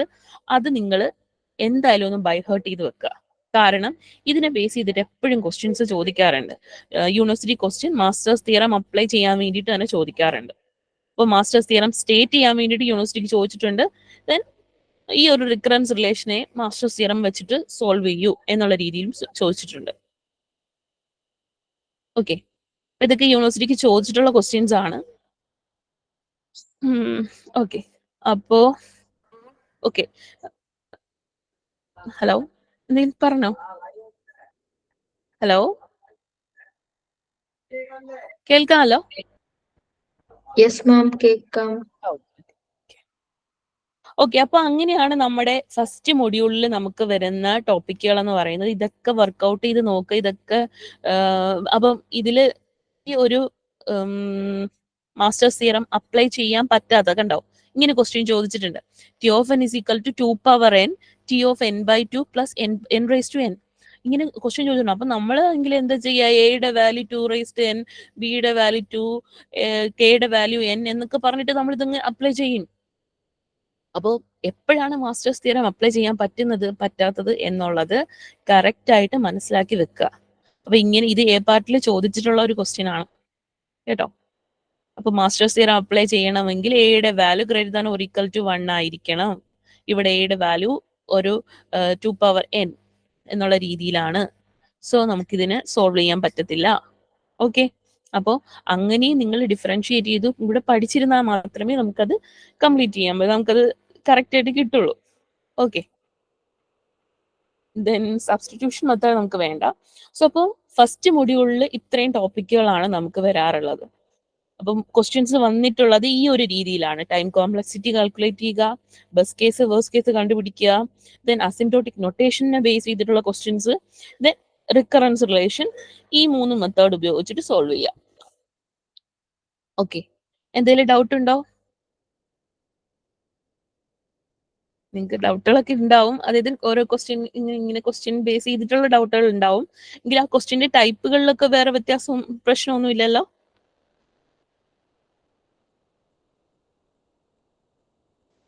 ഹലോ, പറഞ്ഞു. മാസ്റ്റേഴ്സ് മെത്തേഡിൽ വേറെ ഒരു ടൈപ്പ് ഉണ്ടോ? ലൈക്ക് നമ്മൾ പഠിച്ചത് വേറൊരു ഇതായിരുന്നു. മാസ്റ്റേഴ്സ് തിയറത്തിലോ? വേറെ കുറച്ച് കണ്ടീഷൻസ് ആയിരുന്നു പഠിച്ചിരുന്നത്. നിങ്ങൾ ഈ ഒരു രീതിയിൽ തന്നെ ആയിരിക്കും നമ്മൾ, അതായത് ഇതിന്റെ അതായത് ഇത് ഫസ്റ്റ് ഫംഗ്ഷൻ എയുടെ വാല്യൂ, അതായത് തീറ്റ ഓഫ് എഫ് ഓഫ് എൻ, ഇവിടെ നമ്മുടെ എഫ് ഓഫ് എൻ എന്നുള്ള രീതിയിലൊക്കെ ആയിരിക്കും അല്ലെ, ഈ അതെ മാം, എ അങ്ങനെ ഓഫ് വരുന്നത്. T A T of N by B plus theta of F of N. ഇവിടെ ഈ എഫ് ഓഫ് എന്നിന് പകരം നമ്മൾ ഇവിടെ ഇത് കൊടുത്തു. എഫ് ഓഫ് എന്നിന്റെ ഫോർമാറ്റ് ഈ രീതിയിലായിരിക്കും എന്നേ പറയുന്നുള്ളൂ.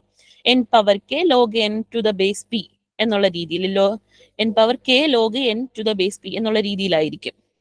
അപ്പം അതാണ് നിങ്ങളോട് എന്താണ് ഞാൻ പറഞ്ഞത്, ചില ടെക്സ്റ്റുകളിൽ ഭയങ്കര കോംപ്ലിക്കേറ്റഡ് ആയിട്ടായിരിക്കും നമുക്ക് തരുന്നത്. അപ്പം നമ്മൾ അതിന് നിങ്ങൾ ഒന്ന് ഗൂഗിൾ ചെയ്ത് നോക്കുക.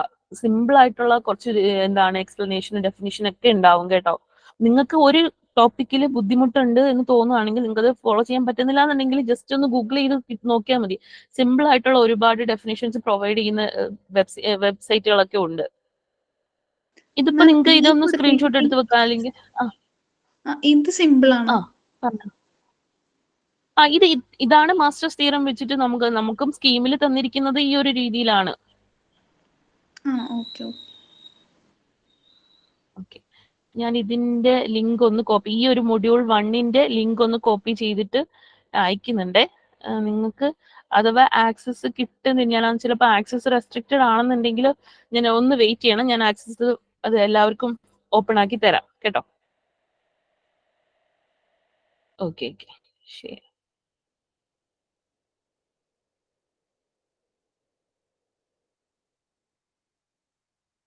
ഓക്കെ ഓക്കെ, അപ്പൊ നിങ്ങൾക്ക് അത് ഷെയർ ചെയ്തിട്ടുണ്ട്, എല്ലാവർക്കും ആ ഒരു PDF കിട്ടിയിട്ടുണ്ടാവും. ഓക്കെ, അപ്പൊ നമുക്ക് മൊഡ്യൂൾ 2ലേക്ക് പോവാം.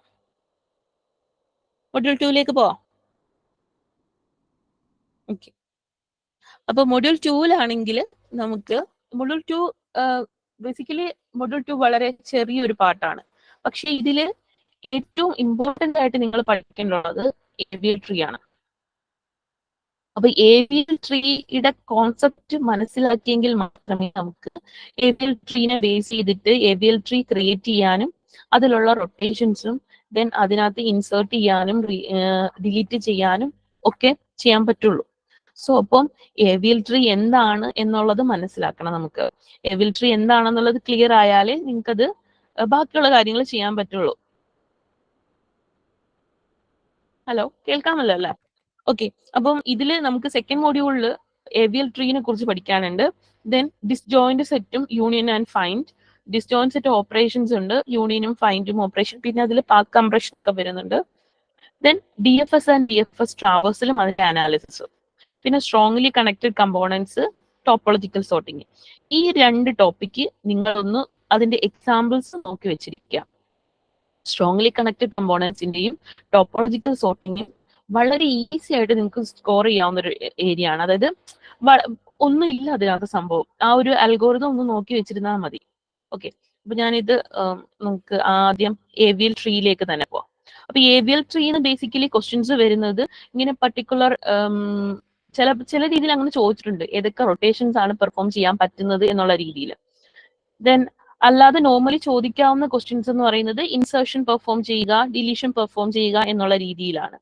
അപ്പോൾ നിങ്ങൾക്ക് അറിയാമല്ലോ ഏവിയൽ ട്രീ എന്ന് പറയണമെങ്കിൽ, ഏവിയൽ ട്രീ എന്താണെന്ന് മനസ്സിലാക്കണമെങ്കിൽ ആദ്യം നമുക്ക് നമ്മുടെ S3 പഠിച്ച ബൈനറി സെർച്ച് ട്രീ എന്താണെന്ന് അറിയണം.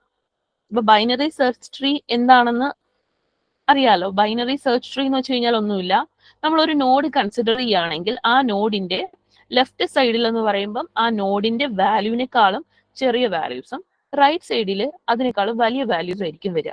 സോ അതാണ് ബൈനറി സെർച്ച് ട്രീയുടെ ഒരു ഐഡിയ. ദെൻ ഏവിയൽ ട്രീ എന്ന് വെച്ച് കഴിഞ്ഞാൽ ഈ ഒരു ടോപ്പിക്കും, അതായത് ബൈനറി സെർച്ച് ട്രീ ആണ്, പക്ഷെ ഇവിടെ ഒരു height balanced binary search tree ആണ് നമ്മുടെ ഏവിയൽ ട്രീ. അതായത് ഇവിടെ ഓരോ നോഡുകൾക്കും ഒരു ബാലൻസ് ഫാക്ടർ മെയിൻറ്റെയിൻ ചെയ്തേ പറ്റുള്ളൂ. ബാലൻസ് ഫാക്ടർ എന്ന് വെച്ച് കഴിഞ്ഞാൽ ലെഫ്റ്റ് സബ്ട്രീയുടെ ഹൈറ്റിൽ നിന്നും റൈറ്റ് സബ്ട്രീയുടെ ഹൈറ്റ് മൈനസ് ആണ്. അപ്പൊ അതിന്റെ വാല്യൂസ് ഇതേ വരാൻ പാടുള്ളൂ, -1 0 +1 വരാൻ പാടുള്ളൂ. സോ നമുക്ക് എപ്പോഴെങ്കിലും ഒരു നോഡിന്റെ, ഏതെങ്കിലും ഒരു നോഡിന്റെ ബാലൻസ് ഫാക്ടർ -1 0 +1 അല്ല എന്ന് വരികയാണെങ്കിൽ നമുക്കതിനെ ബാലൻസ്ഡ് ആക്കാൻ വേണ്ടിയിട്ട്, ഹൈ ബാലൻസ്ഡ് ആക്കുന്നതിന് വേണ്ടിയിട്ട് റൊട്ടേഷൻസ് പെർഫോം ചെയ്യേണ്ടതായിട്ട് വരും. അപ്പൊ ഇവിടെ ഇപ്പൊ നോക്കുകയാണെങ്കിൽ എല്ലാ നോഡിലും 0 ആണ് ബാലൻസ് ഫാക്ടർ. ഇപ്പൊ ഇവിടെ എക്ക് 0, ബിക്ക് 1, സിക്ക് 2 ആണ്. സോ ഇത് ബാലൻസ്ഡ് അല്ല. അപ്പൊ അങ്ങനെ വരുമ്പോഴാണ് നമ്മൾ റൊട്ടേഷൻസ് പെർഫോം ചെയ്യുന്നത്. അപ്പം ഓരോ റൊട്ടേഷനും ഡിഫറൻഷിയേറ്റ് ചെയ്ത് തന്നെ നിങ്ങൾ പഠിച്ചിരിക്കുക കേട്ടോ. എന്താണ് റൊട്ടേഷൻസ് തന്നെ? സിംഗിൾ റൊട്ടേഷൻ ഉണ്ട്, സിംഗിൾ ലെഫ്റ്റ് ഉണ്ട്, സിംഗിൾ റൈറ്റ് ഉണ്ട്, അതുപോലെ തന്നെ എല്ലാറും ഉണ്ട്, 6 റൊട്ടേഷൻസ് ഉണ്ട്.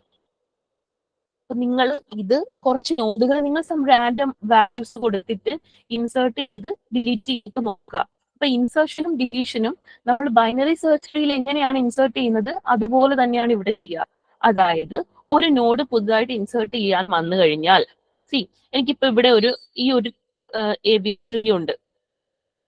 ഇപ്പം 2, 1, 3 എന്ന് പറയുന്നത് ഈ ഒരു ട്രീ ഉണ്ട്. സോ ഈ ഒരു ട്രീയിലേക്ക് ഞാൻ അടുത്തൊരു നോഡിനെ ഇൻസേർട്ട് ചെയ്യാൻ വേണ്ടി പോവാണ്.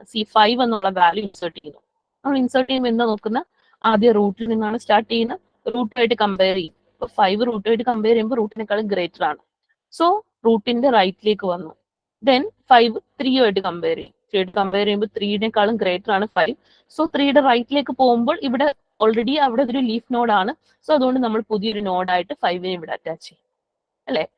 ദെൻ ഇവിടെ എവിഎൽ ട്രീയിൽ നമ്മൾ കണ്ടുപിടിക്കണം, ഇങ്ങനെ നമ്മൾ ഇൻസേർട്ട് ചെയ്യണം, പ്ലസ് അതിന്റെ കൂടെ ബാലൻസ് ഫാക്ടർ കൂടി കണ്ടുപിടിക്കണം. ബാലൻസ് ഫാക്ടറിന്റെ കണ്ടുപിടിച്ചതിന് ശേഷം അതിന്റെ വാല്യൂസ്, അതായത് അൺബാലൻസ്ഡ് ആണെന്നുണ്ടെങ്കിൽ റൊട്ടേഷൻസ് പെർഫോം ചെയ്യുക. അപ്പൊ ലെഫ്റ്റ് റൊട്ടേഷൻ, റൈറ്റ് റൊട്ടേഷൻ എല്ലാവരും ആറലും. ഇതിന് ഓരോ റൊട്ടേഷനും വേർതിരിച്ച് തന്നെ അറിഞ്ഞിരിക്കുക കേട്ടോ. അപ്പൊ ഇവിടെ ഒരു എക്സാമ്പിൾ നോക്കിയിട്ട് നമുക്ക് പോവാം. അപ്പൊ ഇവിടെ ഇൻസേർട്ട് ചെയ്യാനുള്ളതുകൊണ്ട് 14, 17, അപ്പൊ അതൊക്കെ ഇൻസേർട്ട് ചെയ്യുമ്പോൾ കുഴപ്പമില്ല. ദെൻ 11 ഇൻസേർട്ട് ചെയ്തു, 7 ഇൻസേർട്ട് ചെയ്തു. അപ്പം ഓരോ വാല്യൂസ് ഇൻസേർട്ട് ചെയ്യുമ്പോൾ നിങ്ങൾ നോക്കുക ഈ നോഡിന്റെ ലെഫ്റ്റിലേക്കാണോ റൈറ്റിലേക്കാണോ എന്ന് പോകേണ്ടതെന്ന് ചെക്ക് ചെയ്തിട്ടാണ് നമ്മൾ ഇൻസേർട്ട് ചെയ്യുന്നത്. അപ്പൊ ഇവിടെ നമ്മൾ 4 ഇൻസേർട്ട് ചെയ്തപ്പോൾ ഇവിടെ 11 എന്ന് പറയുന്ന നോഡിന്റെ ബാലൻസ് ഫാക്ടർ എന്ന് പറയുന്നത് 2 ആയിട്ട് മാറി. സോ അപ്പൊ നമ്മൾ ട്രീ ബാലൻസ്ഡ് ഫാക്ടർ അല്ലെങ്കിൽ ബാലൻസ് ഫാക്ടർ എന്നുള്ള ആ ഒരു കമ്പോണന്റ് വാല്യൂ സാറ്റിസ്ഫൈ ചെയ്യുന്നില്ല. അതുകൊണ്ട് തന്നെ നമ്മൾ റൊട്ടേഷൻ പെർഫോം ചെയ്യണം. അപ്പൊ നമ്മൾ ഇവിടെ ലെഫ്റ്റ് ഹെവി ആയതുകൊണ്ട് തന്നെ റൈറ്റ് റൊട്ടേഷൻ ആണ് വേണ്ടത്. അതൊക്കെ നിങ്ങൾ പഠിച്ചിട്ടുണ്ടാവും. ലെഫ്റ്റ് ഹെവി ആവുമ്പോൾ നമ്മൾ റൈറ്റ് റൊട്ടേഷൻ പെർഫോം ചെയ്യും, റൈറ്റ് ഹെവി ആവുമ്പോൾ ലെഫ്റ്റ് റൊട്ടേഷൻ പെർഫോം ചെയ്യും എന്നൊക്കെ ഉള്ളത്. ഓക്കെ, റൊട്ടേഷൻ ഒന്നും ഞാൻ പറയേണ്ട കാര്യമില്ലല്ലോ, അറിയാലോ നിങ്ങക്ക്. പറയണോ? പറയുന്നില്ല.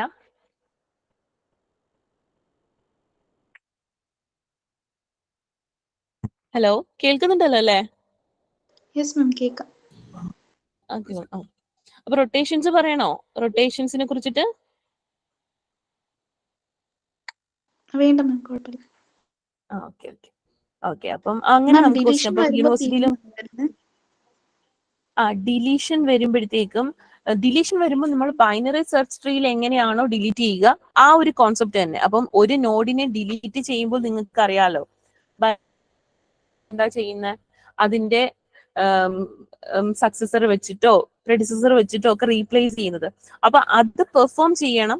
പ്ലസ് നമ്മൾക്ക് അതിന്റെ കൂടെ ബാലൻസ് ഫാക്ടർ കൂടി കണ്ടുപിടിച്ചിട്ട്, ഒരു മിനിറ്റ് ഇവള് വന്നു, മോളിതാ വന്നു.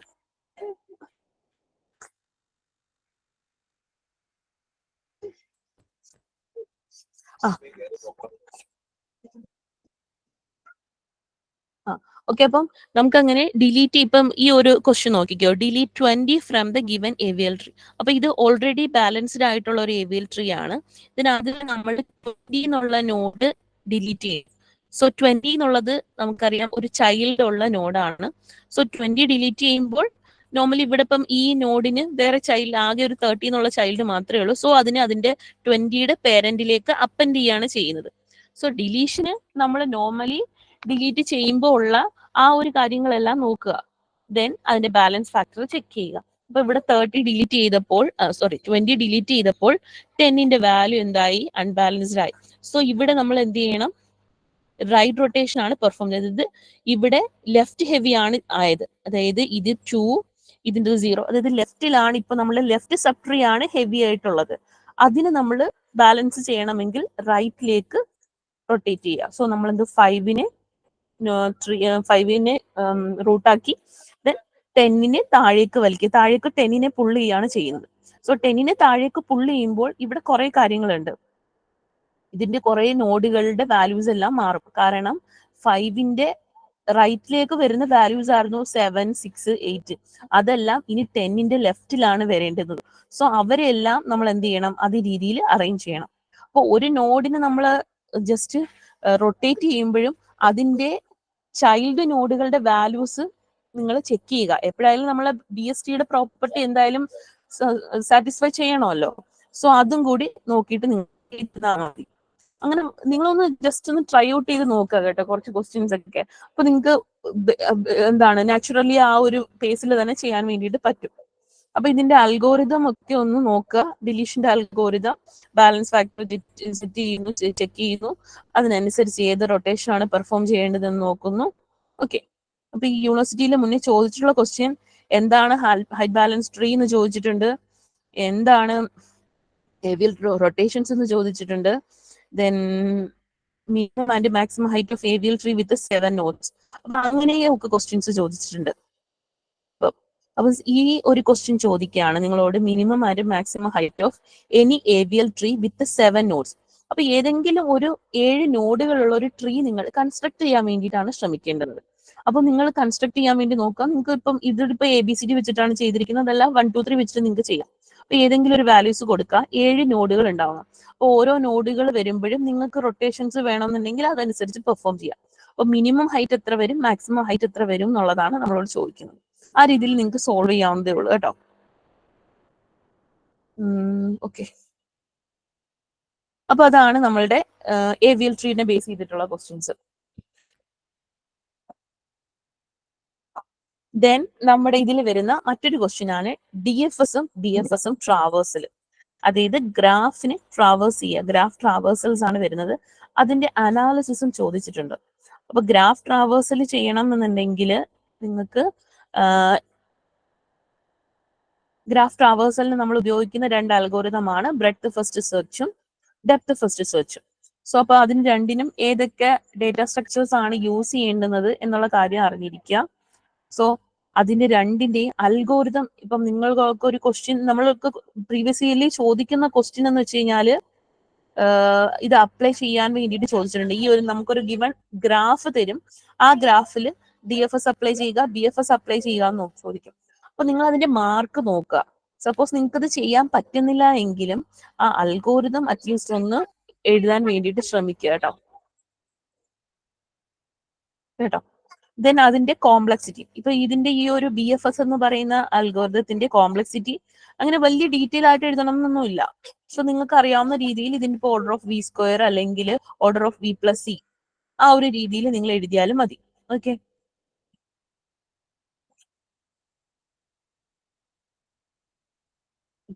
ദെൻ അടുത്തത് നമുക്ക് ഡെപ്ത് ഫസ്റ്റ്. അപ്പൊ ഇതില് പ്രീവിയസ്ലി ചോദിച്ചിട്ടുള്ള ക്വസ്റ്റ്യൻ ഇത് ഈ രീതിയിലാണ്. Give breadth first search algorithm എന്താണെന്ന് ചോദിച്ചിട്ടുണ്ട്, കോംപ്ലക്സിറ്റി അനാലിസിസ് എഴുതുക എന്നുള്ളത് ചോദിച്ചിട്ടുണ്ട്, ദെൻ അപ്ലൈ ചെയ്യാൻ വേണ്ടിയിട്ട് ചോദിച്ചിട്ടുണ്ട്. അപ്പോൾ ഏത് നോഡിൽ നിന്നാണ് സ്റ്റാർട്ട് ചെയ്യേണ്ടുള്ളത് എന്നൊക്കെയുള്ള രീതിയിൽ നമുക്ക് ചോദിച്ചിട്ടുണ്ട്. അപ്പൊ നിങ്ങൾക്ക് BFS അപ്ലൈ ചെയ്യാനും DFS അപ്ലൈ ചെയ്യാനും അറിയാലോ അല്ലെ. പിന്നെ അതുപോലെ നമുക്ക് ചോദിച്ചിട്ടുള്ള ഒരു ക്വസ്റ്റ്യൻ ആണ് DFS ട്രാവേഴ്സൽ ചെയ്യുക, അതുപോലെ തന്നെ classify the edges of A graph into different categories. Different categories ആയിട്ട് അത് നമുക്ക് കഴിഞ്ഞ തവണത്തെയോ അങ്ങാണ്ട് ക്വസ്റ്റ്യനിൽ ചോദിച്ചതാണ്. ഇങ്ങനെ ഒരു ക്വസ്റ്റ്യൻ ചോദിച്ചിട്ടുണ്ട്, എഡ്ജസിനെ ക്ലാസിഫൈ ചെയ്യുക എന്നുള്ളത്. അത് DFS അപ്ലൈ ചെയ്യുക. DFS നിങ്ങൾക്ക് അറിയാലോ, ഡെപ്ത് ഫസ്റ്റ് സെർച്ച്. അപ്പൊ DFS അപ്ലൈ ചെയ്തതിന് ശേഷം നമുക്ക് ഈ തന്നിരിക്കുന്ന ഗ്രാഫിന്റെ എഡ്ജസിനെ ക്ലാസിഫൈ ചെയ്യുക എന്നുള്ളതാണ്. സോ അപ്പം എഡ്ജസിനെ ക്ലാസിഫൈ ചെയ്യണം എന്നുണ്ടെങ്കിൽ മെയിൻ ആയിട്ട് ഈ 4 രീതിയിലാണ് നമുക്ക് എഡ്ജുകൾ വരിക. ട്രീ എഡ്ജ് എന്ന് പറഞ്ഞാൽ നിങ്ങൾ നോർമലി ഉള്ള AB, AD, AE, GH, FG. Okay, നമുക്ക് എവിടേക്കാണ് എഡ്ജുകൾ ഉള്ളത്, സോ അതെല്ലാം നമ്മുടെ ട്രീ എഡ്ജ് ആയിട്ട് എഴുതാം. ദെൻ ഫോർവേഡ് എഡ്ജ് എന്ന് പറഞ്ഞു കഴിഞ്ഞാൽ എന്താണെന്ന് അറിയണം. ഫോർവേഡ് എഡ്ജ് എന്ന് പറഞ്ഞു വെച്ചാൽ നമ്മുടെ DFSൽ വരത്തില്ല. DFS എന്ന് പറയുന്ന ആ ഒരു DFS ട്രാവേഴ്സലിൽ വരില്ല, പക്ഷേ ഒരു നോഡിൽ നിന്നും മറ്റൊരു നോഡിലേക്ക് ഒരു എഡ്ജ് ഉണ്ടാവും. ഇപ്പം സപ്പോസ് ഇവിടെ Aയിൽ നിന്നും Gയിലേക്ക് ഒരു എഡ്ജ് ഉണ്ടെന്ന് വിചാരിച്ചോ. അതെന്ന് പറയുന്നത് എന്താണ്? ആക്ച്വലി ഒരു ഫോർവേഡ് എഡ്ജ് ആയിരിക്കും. ദെൻ അതുപോലെ ജിയിൽ നിന്ന് എയിലേക്ക് തിരിച്ചൊരു എഡ്ജ് ഉണ്ടെന്ന് വിചാരിച്ചു. സോ അതെന്ന് പറയുന്ന ഒരു ബാക്ക് എഡ്ജ് ആയിരിക്കും. സോ അപ്പം ഇതിന്റെ തിയറി ഒന്ന് നോക്കി വെക്കുക കേട്ടോ. എന്താണ് ഫോർവേഡ് എഡ്ജ്, ബാക്ക്വേർഡ് എഡ്ജ് എന്താണെന്നുള്ളത്. ആക്ച്വലി ഇതിൽ ഉണ്ടായിരുന്നു ആ ഒരു ഫിഗർ റിവ്യൂ ചെയ്യാൻ പറ്റുന്നില്ല കേട്ടോ. ഓക്കെ ഓക്കെ അപ്പോ അതാണ് നമ്മുടെ DFSഉം BFSഉം ട്രാവേഴ്സലിനെ ബേസ് ചെയ്തിട്ടുള്ള ക്വസ്റ്റ്യൻസ്. ദെൻ അതുപോലെ തന്നെ ഇതിന്റെ ആപ്ലിക്കേഷൻസും ചോദിച്ചിട്ടുണ്ട് കേട്ടോ. അപ്പം ഈ രീതിയിലാണ് നമുക്ക് DFSനെയും BFSനെയും ഇംപ്ലിമെന്റ് ചെയ്യുക, അതുപോലെ തന്നെ അതിന്റെ അനാലിസിസും. അപ്പൊ നിങ്ങൾ ഇതിന്റെ അൽഗോരിതം പഠിക്കുക, DFSഉം BFSഉം അപ്ലൈ ചെയ്യാന്നുള്ള രീതിയിൽ അത് വളരെ സിമ്പിൾ ആയിട്ട് ചെയ്യാവുന്ന ഒരു കാര്യമാണ്. DFS ട്രാവേഴ്സൽ, DFS എന്ന് പറഞ്ഞില്ലല്ലോ, ഡെപ്ത് ഫസ്റ്റ് സെർച്ച്. അപ്പൊ അത് നിങ്ങൾക്ക് ഇംപ്ലിമെന്റ് ചെയ്യാൻ അറിയാലോ. അപ്പൊ എയിൽ നിന്ന് ഏത് നോഡിൽ നിന്നാണോ സ്റ്റാർട്ട് ചെയ്യുന്ന നോക്കുക. അപ്പൊ എയിൽ നിന്നാണെങ്കിൽ ഡെപ്ത് ഫസ്റ്റ് സെർച്ച് എന്ന് പറഞ്ഞാൽ നമ്മൾ അതിൽ ഏതെങ്കിലും ഒരു നെയ്ബറിംഗ് വേർട്ടെക്സ് എടുത്ത് അതിൽ നിന്ന് തന്നെ അങ്ങ് ഫോളോ ചെയ്തങ്ങ് പോവുക എന്നുള്ളതാണ്. പക്ഷെ BFS ആണെങ്കിൽ ബ്രെഡ്ത്ത് ഫസ്റ്റ് ആണ്. അതായത് ഓരോ നെയ്ബറിംഗ് നോഡ് വിസിറ്റ് ചെയ്തിട്ട് പിന്നെ അതിൽ നിന്നും അങ്ങനെ ഫോളോ ചെയ്ത് പോകത്തുള്ളൂ. ആ ഒരു പേരിൽ തന്നെയുണ്ട് ഡെപ്ത് ഫസ്റ്റും ബ്രെഡ്ത്ത് ഫസ്റ്റും. നിങ്ങൾക്ക് അറിയാമെന്ന് കരുതുന്നു. ഓക്കെ, അപ്പൊ നമുക്ക് ഇനി അടുത്ത സെക്കൻഡ് മൊഡ്യൂളിലുള്ള മറ്റൊരു ടോപ്പിക്കാണ് connected components, strongly connected components. അപ്പൊ അതിൽ നിങ്ങൾ ഈ ഒരു അൽഗോരിതം അറിഞ്ഞിരിക്കണം, കൊസരാജൂസ് അൽഗോരിതം. അപ്പൊ കൊസരാജൂസ് അൽഗോരിതം എന്ന് വെച്ച് കഴിഞ്ഞാൽ വേറെ ഒന്നുമില്ല. നമ്മൾ ആദ്യം DFS പെർഫോം, ഇത് 2 പാസ്സായിട്ടാണ് നടക്കുന്നത്, പാസ് 1ഉം പാസ് 2ഉം. പാസ് 1 എന്ന് വെച്ച് കഴിഞ്ഞാൽ നമ്മൾ ആദ്യം DFS പെർഫോം ചെയ്യുക, പിന്നെ അതിനെ സ്റ്റാക്കിലേക്ക് പുഷ് ചെയ്യുക, ദെൻ വീണ്ടും റിവേഴ്സ് ചെയ്യുക, പിന്നെ സ്റ്റാക്കിലേക്ക് പോപ്പ് ചെയ്തിട്ട് അതിനെ വിസിറ്റ് ആണെങ്കിൽ അങ്ങനെ കൊടുക്കുക എന്നുള്ള രീതിയിലാണ്. ഇതിന്റെ പ്രോബ്ലം നിങ്ങൾ ചെയ്തിട്ടുണ്ടാവുമല്ലോ, കൊസരാജൂസ് അൽഗോരിതം. ആക്ച്വലി ഈ പേരിൽ ചോദിക്കാറില്ല കേട്ടോ. കൊസരാജൂസ് അൽഗോരിതം ഇംപ്ലിമെന്റ് ചെയ്യുക എന്നുള്ള രീതിയിൽ ക്വസ്റ്റ്യൻ വരാറില്ല. ഇങ്ങനെ find strongly connected components of the diagraph given below, ഇങ്ങനെയായിരിക്കും ക്വസ്റ്റ്യൻ വരിക. അപ്പൊ ഇവിടെ കൊസരാജൂസ് അൽഗോരിതം എന്താണെന്നുള്ളത് പറയുന്നില്ല, അത് അപ്ലൈ ചെയ്യൂ എന്നുള്ള രീതിയിൽ പറയുന്നില്ല. ജസ്റ്റ് ഇതിന് സ്ട്രോങ്ലി കണക്റ്റഡ് കമ്പോണൻസ് കണ്ടുപിടിക്കുക എന്നുള്ളതേ പറയുന്നുള്ളൂ. ദെൻ ഈ രീതിയിലും വരാറുണ്ട്, എന്താണ് സ്ട്രോങ്ലി കണക്റ്റഡ് കമ്പോണൻസ് എന്താണ്, ദെൻ അൽഗോരിതം എഴുതുക എന്നുള്ള രീതിയിൽ. അപ്പൊ നിങ്ങൾ എന്തായാലും ഈ ഒരു അൽഗോരിതം ഒന്ന് പഠിച്ചു വെക്കുക. അങ്ങനെ ഡിഫിക്കൽട്ട് ആയിട്ടുള്ള കാര്യങ്ങളൊന്നുമില്ല, 2 പാസ് ഉണ്ട്, ഒരു 7 സ്റ്റെപ്പ്, അത്രേ ഉള്ളൂ. സോ അതെന്തായാലും നിങ്ങൾ ഇപ്പം കണക്റ്റഡ് കമ്പോണൻസിനെ കുറിച്ച് ചോദിക്കുകയാണെന്നുണ്ടെങ്കിൽ എഴുതാൻ വേണ്ടിയിട്ട് റെഡി ആയിരിക്കുക. ഓക്കെ, അപ്പോൾ ഇതൊരു ഇംപ്ലിമെന്റേഷൻ ആണ്, സ്ട്രോങ്ലി കണക്റ്റഡ് കമ്പോണൻസിനെ എങ്ങനെ ചെയ്തെന്നുള്ളത്. പിന്നെ ഇതിലുള്ള ലാസ്റ്റ് ടോപ്പിക്കാണ് ടോപ്പോളജിക്കൽ സോർട്ടിങ്. അപ്പൊ ടോപ്പോളജിക്കൽ സോർട്ടിങ്ങിൽ വേറെ ഒന്നുമില്ല, നമുക്ക് തന്നിരിക്കുന്ന ഗ്രാഫ് അതിന്റെ ടോപ്പോളജിക്കൽ സോർട്ടഡ് ഓർഡർ എഴുതുക എന്നുള്ളതാണ്. അപ്പൊ ഇതിൽ ഒരു പർട്ടിക്കുലർ ഓർഡർ മാത്രമല്ല, ഇപ്പൊ നമുക്കൊരു ഗ്രാഫ് കിട്ടിക്കഴിഞ്ഞാൽ അതിൽ ഒന്നിലധികം ടോപ്പോളജിക്കൽ സോർട്ടഡ് ഓർഡർ വരാം. അപ്പം സോർട്ടഡ് ഓർഡർ ഇപ്പൊ ഞാൻ സ്റ്റാർട്ട് ചെയ്യുന്നതിനെ ബേസ് ചെയ്തിരിക്കും, അറിയാലോ. ഇപ്പൊ ഞാൻ ആദ്യം ഒരു നോഡ്, ഇൻകമിങ് എഡ്ജ് ഒന്നും ഇല്ലാത്തൊരു നോഡിനെ സ്റ്റാർട്ട് ചെയ്യുക, ദെൻ അതിനെ ഓർഡറിംഗിലേക്ക് കൊടുക്കുക, പിന്നെ അതിന്റെ ഔട്ട് ഡിഗ്രി എല്ലാത്തിനെയും അതിന്റെ ഔട്ട് ഗോയിങ് എഡ്ജസിനെ കട്ട് ചെയ്യുക, പിന്നെ അതിൽ നിന്നും വീണ്ടും ഇൻകമിങ് എഡ്ജ് ഒന്നും ഇല്ലാത്തതിൽ നിന്ന് സ്റ്റാർട്ട് ചെയ്യുക, അങ്ങനെ കംപ്ലീറ്റ് ചെയ്ത് പോവുക എന്നുള്ളതാണ്. സോ അപ്പം ഇതിന്റെ എല്ലാത്തിന്റെയും കോംപ്ലക്സിറ്റി കൂടി നിങ്ങളൊന്ന് നോക്കുക, കോംപ്ലക്സിറ്റി കൂടി ഒന്ന് എഴുതാൻ വേണ്ടിയിട്ട് ശ്രമിക്കുക കേട്ടോ. ഓക്കെ, അപ്പൊ യൂണിവേഴ്സിറ്റിക്കും ഈ രീതി ഇവിടുന്ന് ക്വസ്റ്റ്യൻ ചോദിച്ചിട്ടുണ്ട്, എന്താണ് ടോപ്പോളജിക്കൽ സോർട്ടിംഗ് എന്ന് ചോദിച്ചിട്ടുണ്ട്, ടോപ്പോളജിക്കൽ സോർട്ടിംഗ് ഇംപ്ലിമെന്റ് ചെയ്യാനും ചോദിച്ചിട്ടുണ്ട്. ഓക്കെ, അപ്പോ ഈ നോട്ട് വേണോ, ഈ നോട്ട് ഷെയർ ചെയ്യണോ നിങ്ങൾക്ക്? ഹലോ, നോട്ട് എല്ലാത്തിന്റെയും ആ ഫയലിന്റെ ലിങ്ക് അയച്ചാൽ മതി സർ, ഫുൾ ഫോൾഡറിന്റെ ലിങ്ക് വേണം, എല്ലാം ഫോൾഡർ ലിങ്ക് അയക്കാം അല്ലേ? Okay, okay thank you miss. Okay, നേരത്തെ അയച്ചതിൽ ആക്സസ് കിട്ടുന്നില്ലായിരുന്നു. ഞാനത് അപ്ഡേറ്റ് ചെയ്യാം കേട്ടോ, അപ്ഡേറ്റ് ചെയ്യാം, ആക്സസ് അപ്ഡേറ്റ് ചെയ്യാം. ഓക്കെ, അപ്പോൾ നമുക്ക് അതാണ് സെക്കൻഡ് മൊഡ്യൂളിൽ നമുക്ക് വരുന്ന ക്വസ്റ്റ്യൻസ് ഈ ഒരു രീതിയിലാണ്. ഓക്കെ, പിന്നെ മറ്റൊരു ടോപ്പിക് കൂടെ ഉണ്ട്, ഡിസ്ജോയിന്റ് സെറ്റ്. അത് ഞാൻ വിട്ടുപോയതാണ്. അത് ഡിസ്ജോയിന്റ് സെറ്റിനെ ബേസ് ചെയ്തിട്ട് ക്വസ്റ്റ്യൻസ് വരാറുള്ളത്, അതിന്റെ യൂണിയനും ഫൈൻഡും കണ്ടുപിടിക്കുക. ദെൻ അതില് ലിങ്ക് ലിസ്റ്റ് റെപ്രസെന്റേഷൻ എന്ന് പറഞ്ഞിട്ട് ചോദിക്കാറുണ്ട്. അപ്പൊ ലിങ്ക് ലിസ്റ്റ് റെപ്രസെന്റേഷൻ എന്ന് വെച്ച് കഴിഞ്ഞാൽ വേറെ ഒന്നുമല്ല, നമ്മൾ ട്രീയുടെ രൂപത്തിൽ നിങ്ങൾ ഡിസ്റ്റോൺ സെറ്റുകളെ റെപ്രസെന്റ് ചെയ്യാറുണ്ടല്ലോ, അതാണ് ആക്ച്വലി അവിടെ ഉദ്ദേശിക്കുന്നത്.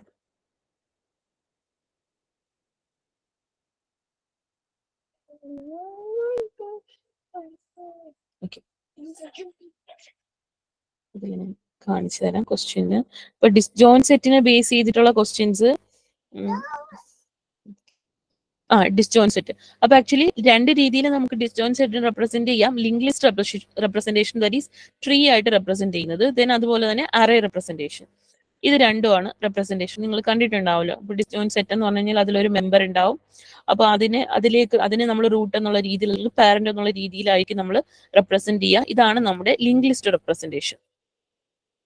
ദെൻ അറേ റെപ്രസെന്റേഷൻ എന്ന് വെച്ച് കഴിഞ്ഞാൽ ഓരോ നോഡുകളും അതിന്റെ പാരന്റിന്റെ വാല്യൂ ആണ്. അപ്പൊ ഈ ഒരു സെറ്റ് S1 എന്ന് വെച്ച് കഴിഞ്ഞാൽ 1 ആണ് മെയിൻ പാരന്റ്. ബാക്കി 2ന്റെ 3ന്റെ 4ന്റെ ഒക്കെ പാരന്റ് 1 ആയതുകൊണ്ട് അതിന്റെ പാരന്റ് വാല്യൂസ് 1. അപ്പൊ അതൊക്കെ നിങ്ങൾക്ക് അറിയായിരിക്കുമല്ലോ. ദെൻ അതില് നമുക്ക് ഡിസ്ജോൺ സെറ്റിൽ വരുന്ന ഓപ്പറേഷൻസ് ഏതൊക്കെയാണെന്ന് ചോദിച്ചിട്ടുണ്ട്. അപ്പൊ മേക്ക് സെറ്റ് എന്നുള്ള ഫംഗ്ഷൻ ഉണ്ട്, ഫൈൻഡ്, ദെൻ അതുപോലെ തന്നെ ഫൈൻഡ് അൽഗോരിതം, യൂണിയൻ. അപ്പോൾ മേക്ക് ചെയ്യുക, ഡിസ്റ്റോൺ സെറ്റിനെ ക്രിയേറ്റ് ചെയ്യാനും അതിന് ഫൈൻഡ് ചെയ്യാനും യൂണിയൻ ഓപ്പറേഷൻ, ഈ 3 രീതിയിൽ. ദെൻ അതിൽ യൂണിവേഴ്സിറ്റിക്ക് ചോദിച്ചിട്ടുള്ള ക്വസ്റ്റ്യൻസ് എന്ന് വെച്ച് കഴിഞ്ഞാൽ union using link list representation of disjoint. അപ്പൊ എന്താണ് യൂണിയൻ ഓപ്പറേഷൻ എന്താണെന്ന് ഇംപ്ലിമെന്റ് ചെയ്യാൻ വേണ്ടിയിട്ട് ചോദിച്ചിട്ടുണ്ട്. അപ്പോൾ നിങ്ങൾ ഒരു എക്സാമ്പിൾ എഴുതിയിട്ട് തന്നെ ചെയ്യുക. അപ്പൊ ഇവിടെ നമുക്ക് 2 ഡിസ്റ്റോൺ സെറ്റുകൾ ഉണ്ടെങ്കിൽ അതിന് രണ്ടിനെ യൂണിയൻ ചെയ്യുന്ന അൽഗോരിതം ആദ്യം എഴുതുക. അതിനുശേഷം നമ്മുടെ ആ ഒരു എക്സാമ്പിളിൽ എങ്ങനെയായിരിക്കും ഇത് വർക്ക് ചെയ്യുക എന്നുള്ളത് കാണിച്ചു കൊടുക്കുക കേട്ടോ.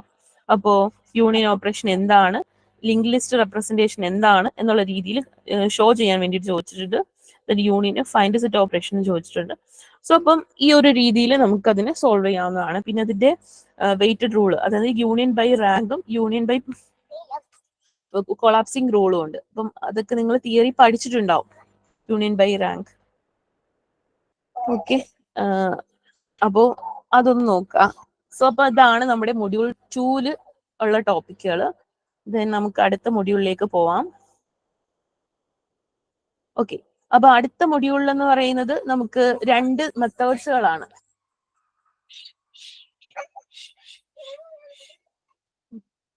സോ 2 മെത്തേഡുകളാണ് അടുത്ത മൊഡ്യൂളിൽ വരുന്നത്. 2 അൽഗോരിതം സോൾവിംഗ് സ്ട്രാറ്റജീസ് അല്ലെങ്കിൽ പ്രോബ്ലം സോൾവിംഗ് സ്ട്രാറ്റജീസ് ആണ്, ഡിവൈഡ് ആൻഡ് കോൺകർ മെത്തേഡും ഗ്രീഡി സ്ട്രാറ്റജി. അപ്പൊ ഈ ഒരു ടോപ്പിക്ക് പഠിക്കുമ്പോൾ എന്താണ് ഈ ടോപ്പിക് എന്നുള്ളത് നിങ്ങൾ ആദ്യം മനസ്സിലാക്കുക. അതായത് അതിന്റെ കൺട്രോൾ അബ്സ്ട്രാക്ഷൻ എന്നുള്ളത് നിങ്ങൾ പഠിച്ചിട്ടുണ്ടാവും, കൺട്രോൾ അബ്സ്ട്രാക്ഷൻ. ഓക്കെ, അപ്പോൾ അത് നിങ്ങൾ നോക്കുക. ദെൻ ഗ്രീഡി സ്ട്രാറ്റജി, അതായത് അതിന്റെ ഒരു എക്സാമ്പിൾ.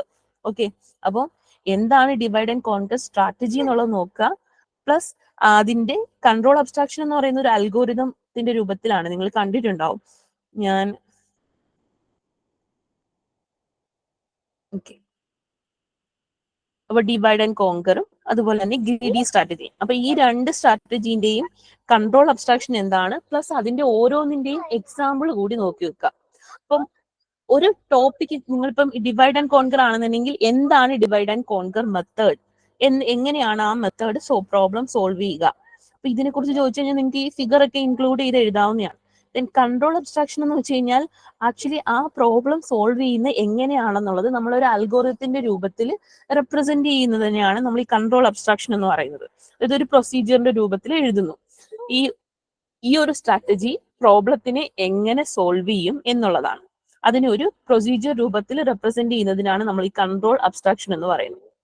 സോ അപ്പൊ നമ്മൾ കൺട്രോൾ അബ്സ്ട്രാക്ഷൻ, ദെൻ ഇതിനെ ബേസ് ചെയ്തിട്ടുള്ള എക്സാമ്പിൾസ്. അപ്പൊ ഫസ്റ്റ് നമ്മൾ ഡിവൈഡ് ആൻഡ് കോൺകർ ആണെന്നുണ്ടെങ്കിൽ ഡിവൈഡ് ആൻഡ് കോൺകറിൽ നിങ്ങൾ 2 കാര്യങ്ങളാണ് പഠിക്കുന്നത്. മെർജ് സോർട്ടും, അതായത് merge സോർട്ടിന്റെ ഇംപ്ലിമെന്റേഷനും, then Strauss and matrix മൾട്ടിപ്ലിക്കേഷനും. അപ്പൊ ഇതിനെ 2ൽ നിന്നും പ്രീവിയസ്ലി ക്വസ്റ്റ്യൻസ് ചോദിച്ചിട്ടുള്ളതാണ്. മെർജ് സോർട്ടിന്റെ എന്ന് വെച്ച് കഴിഞ്ഞാല് മെർജ് സോർട്ടിന്റെ അൽഗോരിതം നിങ്ങൾ ഓൾറെഡി പഠിച്ചിട്ടുള്ള ഒരു അൽഗോരിതം ആണ്. അപ്പോൾ അത് നിങ്ങൾക്ക് അൽഗോരിതം അറിയായിരിക്കും. അതായത് മെർജ് സോർട്ട് എന്നുള്ളത് ഓൾറെഡി അറിയാവുന്ന കാര്യമാണ്. സോ ഇതിന്റെ ഇംപ്ലിമെന്റേഷൻ ഇല്ലസ്ട്രേറ്റ് ചെയ്ത് കാണിക്കാൻ വേണ്ടി ചോദിച്ചിട്ടുണ്ട്. അതായത് നിങ്ങൾക്കൊരു നിങ്ങൾക്കൊരു ലിസ്റ്റ് തരും. ആ ലിസ്റ്റിൽ മെർജ് സോർട്ട് ഇംപ്ലിമെന്റ് ചെയ്യുക എന്നുള്ള രീതിയിൽ ചോദിക്കാറുണ്ട്. ഓക്കെ, അപ്പൊ മെർജ് സോർട്ട് കേൾക്കുന്നുണ്ടോ? ആരെങ്കിലും കേൾക്കാൻ പറ്റുന്നിട്ട് വിളിക്കുവാണോ? കേൾക്കാം മിസ്സേ. ഓക്കെ ആണ്. കേൾക്കാം. ഓക്കെ, അപ്പോൾ നിങ്ങൾക്ക് ഒരു ലിസ്റ്റ് തരും. ഈ ലിസ്റ്റിനകത്ത് മെർജ് സോർട്ട് ഇംപ്ലിമെന്റ് ചെയ്യുക. അപ്പൊ നിങ്ങൾ ഇതിന്റെ ഡിവിഷൻ മാത്രം ചെയ്ത് വെക്കരുത്. ഡിവിഷനും മെർജ് ചെയ്യുന്നതും കൂടി കമ്പൈൻ ചെയ്തിട്ട് എഴുതാവൂ കേട്ടോ. അതായത് വരച്ച് കാണിക്കുക എന്നുള്ളതാണ് ഈ ഇല്ലസ്ട്രേറ്റ് ചെയ്യുക എന്നുള്ളതുകൊണ്ട് ഉദ്ദേശിക്കുന്നത്. അപ്പോ അത് കൂടാതെ തന്നെ നിങ്ങൾ അതിന്റെ കോംപ്ലക്സിറ്റി കൂടി എഴുതി വെക്കണം. ടൈം കോംപ്ലക്സിറ്റി എത്രയാണ്, ആ കോംപ്ലക്സിറ്റി അനാലിസിസ്, അത് മെർജ് സോർട്ടിന്റെ order of n log n എന്നുള്ളതാണ്. അപ്പോൾ ആ രീതിയിൽ നമുക്ക് ചോദിക്കാറുണ്ട്. അപ്പം നിങ്ങൾക്ക് മെർജ് സോർട്ടിന്റെ അൽഗോരിതം ആയിട്ട് അങ്ങനെ ചോദിച്ച് കണ്ടിട്ടില്ല. ഇംപ്ലിമെന്റ് ചെയ്യാന്നുള്ള രീതി, ഇല്ലസ്ട്രേറ്റ് ചെയ്ത് കാണിക്കുക എന്നുള്ള രീതിയിലാണ് ക്വസ്റ്റ്യൻസ് പൊതുവെ വരാറുള്ളത്. എങ്ങനെയും ചോദിക്കാം, നമുക്ക് അറിയത്തില്ലല്ലോ. സോ അപ്പൊ ഈ രീതിയിൽ ഫിഗർ വരയ്ക്കാൻ നിങ്ങൾക്ക് അത് അറിയാമല്ലോ. രണ്ടായിട്ട് സ്പ്ലിറ്റ് ചെയ്യുന്നു, പിന്നെ അതിനെ സ്പ്ലിറ്റ് ചെയ്ത് പോകുന്നു. പിന്നെ എന്ന് വെച്ച് കഴിഞ്ഞാൽ കമ്പൈൻ ചെയ്യുന്ന മെർജ് ചെയ്യാന്ന് വെച്ച് കഴിഞ്ഞാൽ കമ്പൈൻ ചെയ്യുമ്പോൾ അവർ രണ്ടുപേരുടെയും കമ്പയർ ചെയ്തിട്ട് ലെസർ വാല്യൂ ആദ്യം വരും, ആ രീതിയിൽ കമ്പൈൻ ചെയ്ത് പോകുന്നു എന്നുള്ളതാണ്. ഞാൻ ഈ കോൾ ഒന്ന് പിക്ക് ചെയ്തോട്ടെ. ഞാൻ ക്ലാസ്സിലാണ്, പിന്നെ വിളിക്കാം. ക്ലാസ് എടുത്താണ്, പിന്നെ വിളിക്കാം. ഓക്കെ, ദെൻ അടുത്ത നമുക്ക് ഡിവൈഡ് ആൻഡ് കോൺകറിലുള്ളത് സ്ട്രാസൻ മെട്രിക്സ് മൾട്ടിപ്ലിക്കേഷൻ ആണ്. അപ്പൊ ഇതിന്റെ മെട്രിക്സ് മൾട്ടിപ്ലിക്കേഷന്റെ ഈ ഒരു സ്ട്രാസൻസിന്റെ മെട്രിക്സ് മൾട്ടിപ്ലിക്കേഷൻ കുറച്ച് ഇക്വേഷൻസ് ഒക്കെ ഉണ്ട്. അപ്പൊ ആ ഇക്വേഷൻസ് നിങ്ങൾ കറക്റ്റ് ആയിട്ട് പഠിക്കുക. ഈ ഒരു ഇക്വേഷൻ അറിയാലോ, P1 P2 P3 P4 P5 P6 P7. അപ്പൊ ഇതിൽ നിന്നും നമുക്ക് എങ്ങനെ ആ മെട്രിക്സിന്റെ വാല്യൂ കണ്ടുപിടിക്കാം. C1 C2, അതായത് നമ്മുടെ റിസൾട്ടന്റ് മെട്രിക്സിന്റെ value C1 C2 C3 C4 എങ്ങനെ കണ്ടുപിടിക്കാം എന്നുള്ളത് നോക്കാം. ഓക്കെ, അപ്പോ സ്ട്രാസൻ മെട്രിക്സ് മൾട്ടിപ്ലിക്കേഷൻ ഡയറക്റ്റ് ആയിട്ട് ഇങ്ങനെ ക്വസ്റ്റ്യൻസ് ചോദിക്കാറുണ്ട്. ഇതുപോലെ multiply the following two matrices using Strassen matrix multiplication algorithm. അങ്ങനെ നിങ്ങളോട് ഡയറക്ട്ലി പറയാറുണ്ട്. മെട്രിക്സ് മൾട്ടിപ്ലിക്കേഷൻ അൽഗോരിതം അപ്ലൈ ചെയ്ത് ഇത് സോൾവ് ചെയ്യൂ എന്നുള്ള രീതിയിൽ ക്വസ്റ്റ്യൻസ് വരാറുണ്ട്. ദെൻ അടുത്ത നമുക്ക് രണ്ടാമത്തെ ഒരു ടെക്നിക്ക് ഗ്രീഡി സ്ട്രാറ്റജിയാണ്. അപ്പോൾ മുന്നത്തെ ഡിവൈഡ് ആൻഡ് കോൺകർ പോലെ തന്നെ ഗ്രീഡി സ്ട്രാറ്റജിയുടെ കൺട്രോൾ അബ്സ്ട്രാക്ഷൻ അറിഞ്ഞിരിക്കണം. അത് വെച്ചിട്ടുള്ള ഒരു എക്സാമ്പിൾ ആണ് നമ്മൾ ഇവിടെ പഠിക്കുന്ന ഫ്രാക്ഷണൽ നാപ്സാക്ക് പ്രോബ്ലം. ഈ ഒരു പ്രോബ്ലം എപ്പോഴും ചോദിക്കാറുള്ള ക്വസ്റ്റ്യൻ ആണ്. അപ്പൊ അത് സോൾവ് ചെയ്യാൻ എല്ലാവരും അറിഞ്ഞിരിക്കണം കേട്ടോ. നമുക്ക് ഈസി ആയിട്ട് സോൾവ് ചെയ്യാവുന്ന ഒരു ക്വസ്റ്റ്യൻ ആണ് ഈ ഒരു fractional knapsack problem. Greedy strategy എന്ന് പറഞ്ഞു കഴിഞ്ഞാൽ ആ പേരിൽ തന്നെയുണ്ട്. ഏറ്റവും ബെറ്റർ ഓപ്ഷൻ ഏതാണെന്നുള്ളതാണ് നമ്മൾ ഗ്രീഡി സ്ട്രാറ്റജിയിൽ നോക്കുന്നത്. അതായത് ഏറ്റവും പ്രോഫിറ്റ് കൂടുതൽ കിട്ടുന്നത് ആദ്യം സെലക്ട് ചെയ്യുക എന്നുള്ള രീതിയിലാണ് ആ ഒരു പ്രോബ്ലം സോൾവിങ് സ്ട്രാറ്റജി പോകുന്നത്. അപ്പോൾ ഇത് സോൾവ് ചെയ്യാൻ എല്ലാവരും ഒരുവിധം പഠിച്ചിട്ടുണ്ടാവും. കാരണം നമുക്ക് ഏറ്റവും എളുപ്പം പഠിക്കാവുന്ന ഒരു ടോപ്പിക്കാണ് ഈ ഫ്രാക്ഷണൽ നാപ്സാക്ക് പ്രോബ്ലം. അപ്പൊ നിങ്ങൾ പഠിക്കുമ്പോൾ ആ പ്രോബ്ലം എന്താണെന്നുള്ളത് ആക്ച്വലി നിങ്ങൾ അങ്ങനെ ചോദിക്കാറുണ്ട്. എന്താണ് ഫ്രാക്ഷണൽ നാപ്സാക്ക് പ്രോബ്ലം? നമ്മുടെ കയ്യിൽ ഒബ്ജക്ട്സുകൾ ഉണ്ട്, n ഒബ്ജക്ട്സുകൾ ഉണ്ട്, അതിന് ഓരോന്നിനും ഓരോ വെയിറ്റ്സ് ഉണ്ട്, അതിനോരോ പ്രോഫിറ്റുകൾ ഉണ്ട്. ദെൻ ബാഗിന്റെ ഒരു കപ്പാസിറ്റി ഉണ്ട്. ദെൻ ആ കപ്പാസിറ്റി നമ്മൾക്കിപ്പം പ്രോഫിറ്റ് കൂടുന്നതനുസരിച്ചിട്ട് എന്താണ് നമ്മുടെ ഫീസിബിൾ സൊല്യൂഷൻ എന്നുള്ളത് നോക്കുക. ഓപ്റ്റിമൽ സൊല്യൂഷൻ എന്ന് പറഞ്ഞു കഴിഞ്ഞാൽ ഏറ്റവും കൂടുതൽ പ്രോഫിറ്റ് കിട്ടുന്ന രീതിയിൽ കൊണ്ടുവരിക എന്നുള്ളതാണ്. മാക്സിമം പ്രോഫിറ്റ് കിട്ടുന്ന രീതിയിൽ, അല്ലെങ്കിൽ ആ ഒരു സാക്കിനകത്ത് മാക്സിമം പ്രോഫിറ്റ് കിട്ടുന്ന രീതിയിൽ ഐറ്റംസിനെ സെലക്ട് ചെയ്യുക എന്നുള്ളതാണ്. ഇതൊക്കെ നിങ്ങൾ ചെയ്തിട്ടുണ്ടാവും അല്ലേ, ഫ്രാക്ഷണൽ നാപ്സാക്ക് പ്രോബ്ലം?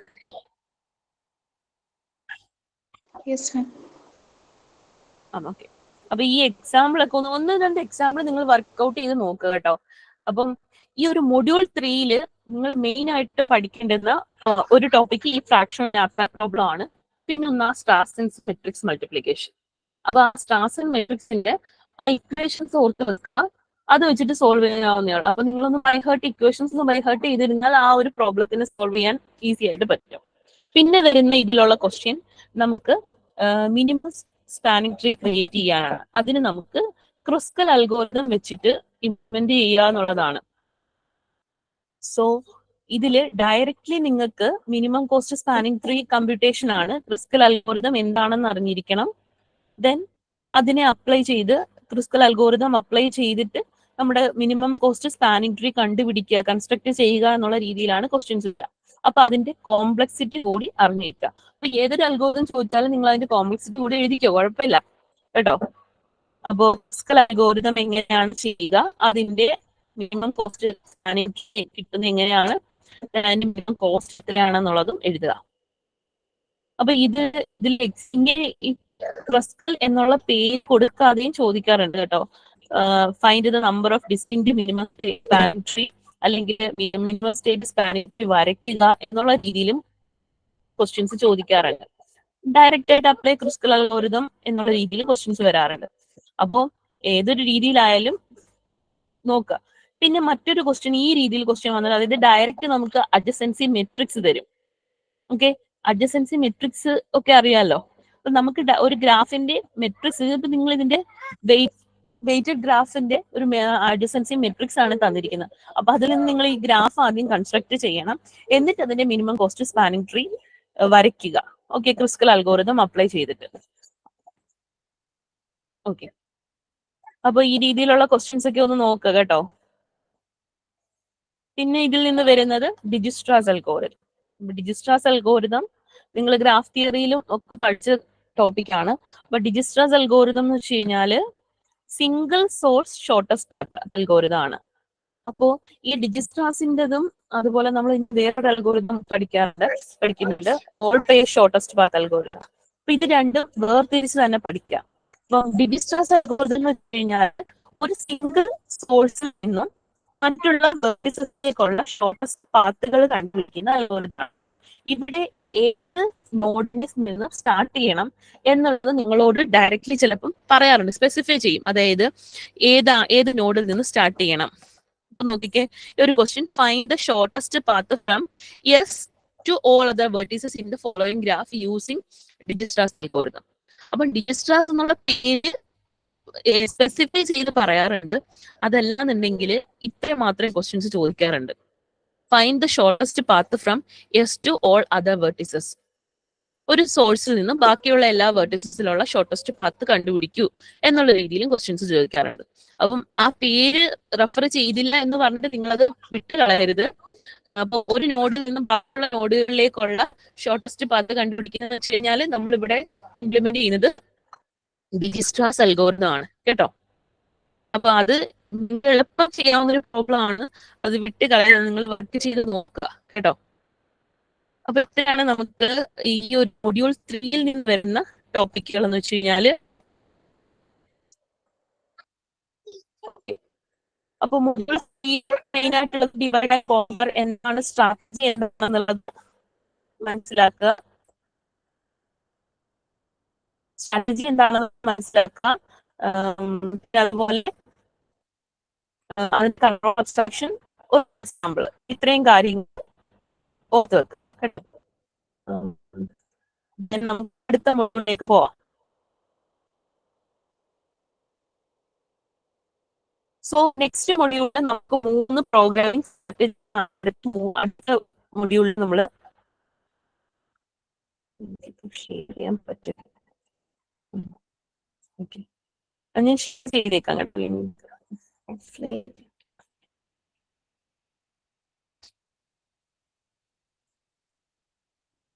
ഓക്കെ, കേൾക്കാൻ പറ്റുന്നുണ്ടോ നിങ്ങൾക്ക്? ഹലോ, കേൾക്കുന്നുണ്ടല്ലോ അല്ലേ? Yes ma'am. ഓക്കെ, അപ്പൊ നമുക്കിനി അടുത്ത മൊഡ്യൂൾ 4 എന്ന് പറയുമ്പോഴത്തേക്കും നമുക്ക് 3 സ്ട്രാറ്റജിയാണ് പഠിക്കാനുള്ളത്. Dynamic programming strategy, back tracking, then branch. അപ്പൊ മുന്നത്തെ മൊഡ്യൂളിൽ നമ്മൾ ഓരോ മെത്തേഡും ഓരോ സ്ട്രാറ്റജിയും പഠിച്ച പോലെ തന്നെ ഈ ഓരോ മെത്തേഡും അതിന്റെ എക്സാമ്പിൾ മനസ്സിലാക്കി വെക്കുക എന്നുള്ളതാണ്. ഇപ്പൊ ഇതിൽ ആദ്യം പഠിക്കേണ്ടത്, ആദ്യം തന്നെ ബാക്ക് ട്രാക്കിംഗ് എന്താണെന്ന് പഠിക്കുക.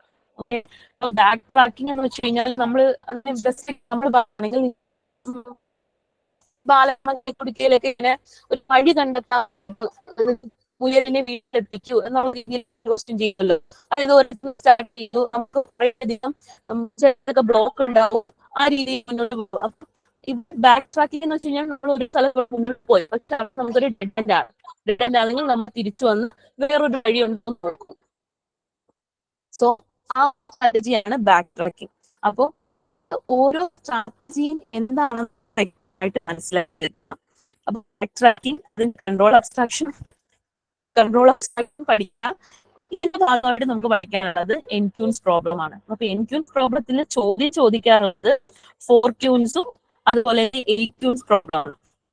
അപ്പോ ഈ 4 ക്യൂൻസ് പ്രോബ്ലം 8 ക്യൂൻസ് പ്രോബ്ലം എന്ന് പറയുമ്പോഴത്തേക്കും 4 ക്യൂൻസ് പ്രോബ്ലത്തിന്റെ നമുക്ക് എല്ലാ കേസും സ്റ്റേറ്റ് സ്പേസ് ട്രീ ഒക്കെ വരയ്ക്കാൻ വേണ്ടിയിട്ട് പറ്റും.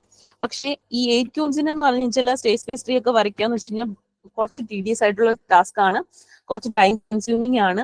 അപ്പം അതിൽ നിങ്ങൾ അതിനനുസരിച്ചിട്ട് ടൈം മാനേജ് ചെയ്യാൻ വേണ്ടിയിട്ട് ശ്രമിക്കണം കേട്ടോ. പിന്നെ അപ്പം അതാണ് ബാക്ക് ട്രാക്ക് എൻക്യൂൻസ് പ്രോബ്ലം എന്താണ്. ഇപ്പൊ നിങ്ങൾ കളിക്കുന്ന കുട്ടിക്കാണെന്നുണ്ടെങ്കിൽ പ്രോബ്ലം എന്താണെന്നുള്ള ഈസി ആയിട്ട് മനസ്സിലാവും.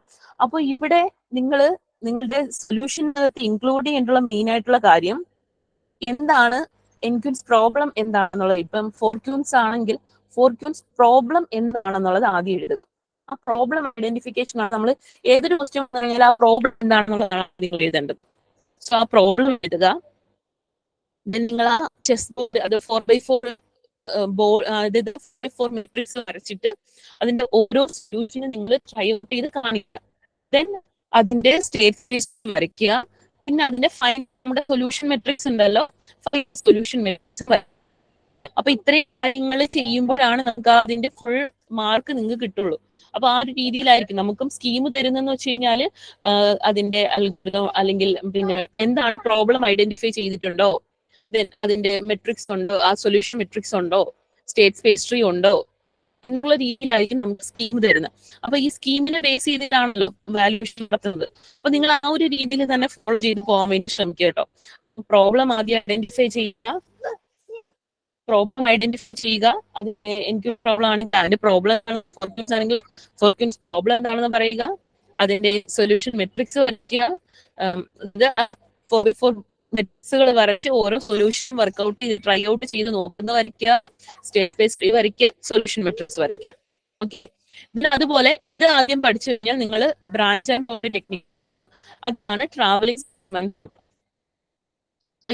സെയിൽസ്മാൻ കുറച്ച് എടുക്കുന്ന പ്രോബ്ലംസ് ആണ് എന്ന് വെച്ചാൽ നിങ്ങൾ അത് ഓടി കളയരുത്. എളുപ്പത്തിൽ നിങ്ങൾക്ക് അത് വലിയ ബുദ്ധിമുട്ടായിട്ടുള്ള കാര്യങ്ങളൊന്നും ഇല്ല. എളുപ്പത്തിൽ നിങ്ങൾക്ക് ആ മാത്സ് ചെയ്യാൻ പറ്റുന്നുണ്ടെങ്കിൽ ആ ഒരു രീതിയിൽ, പക്ഷെ ശ്രദ്ധിച്ച് ചെയ്തെങ്കിലും ഔട്ട്പുട്ടിലേക്ക് എത്താൻ പറ്റും. അങ്ങനെ ഒരു കാര്യമുണ്ട്.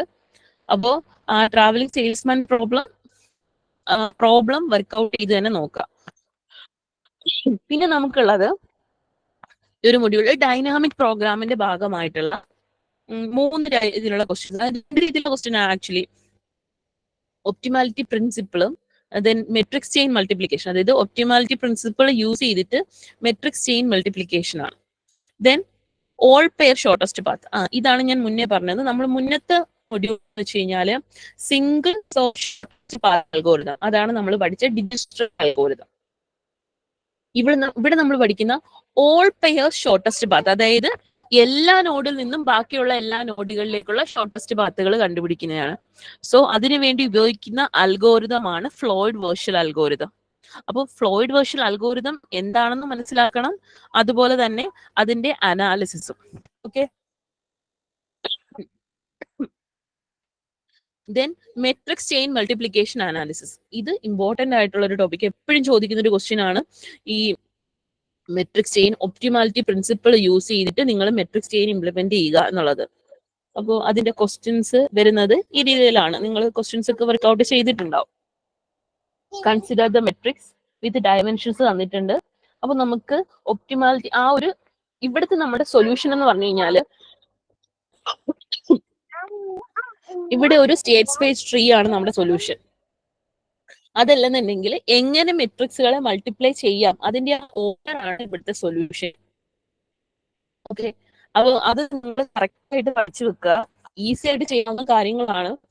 അറിയാലോ, ആദ്യം 2 മെട്രിക്സുകളെ തമ്മിൽ മൾട്ടിപ്ലൈ ചെയ്യുന്ന രീതി നോക്കും, പിന്നെ 3 മെട്രിക്സുകളെ നോക്കും, അങ്ങനെ ഫൈനലി എല്ലാ മെട്രിക്സിനെയും കൊണ്ട് മൾട്ടിപ്ലൈ ചെയ്യുന്ന നോക്കും. അപ്പോഴവിടെയെല്ലാം നമ്മൾ അവരുടെ കോസ്റ്റ് ആണ് കണ്ടുപിടിക്കുന്നത്.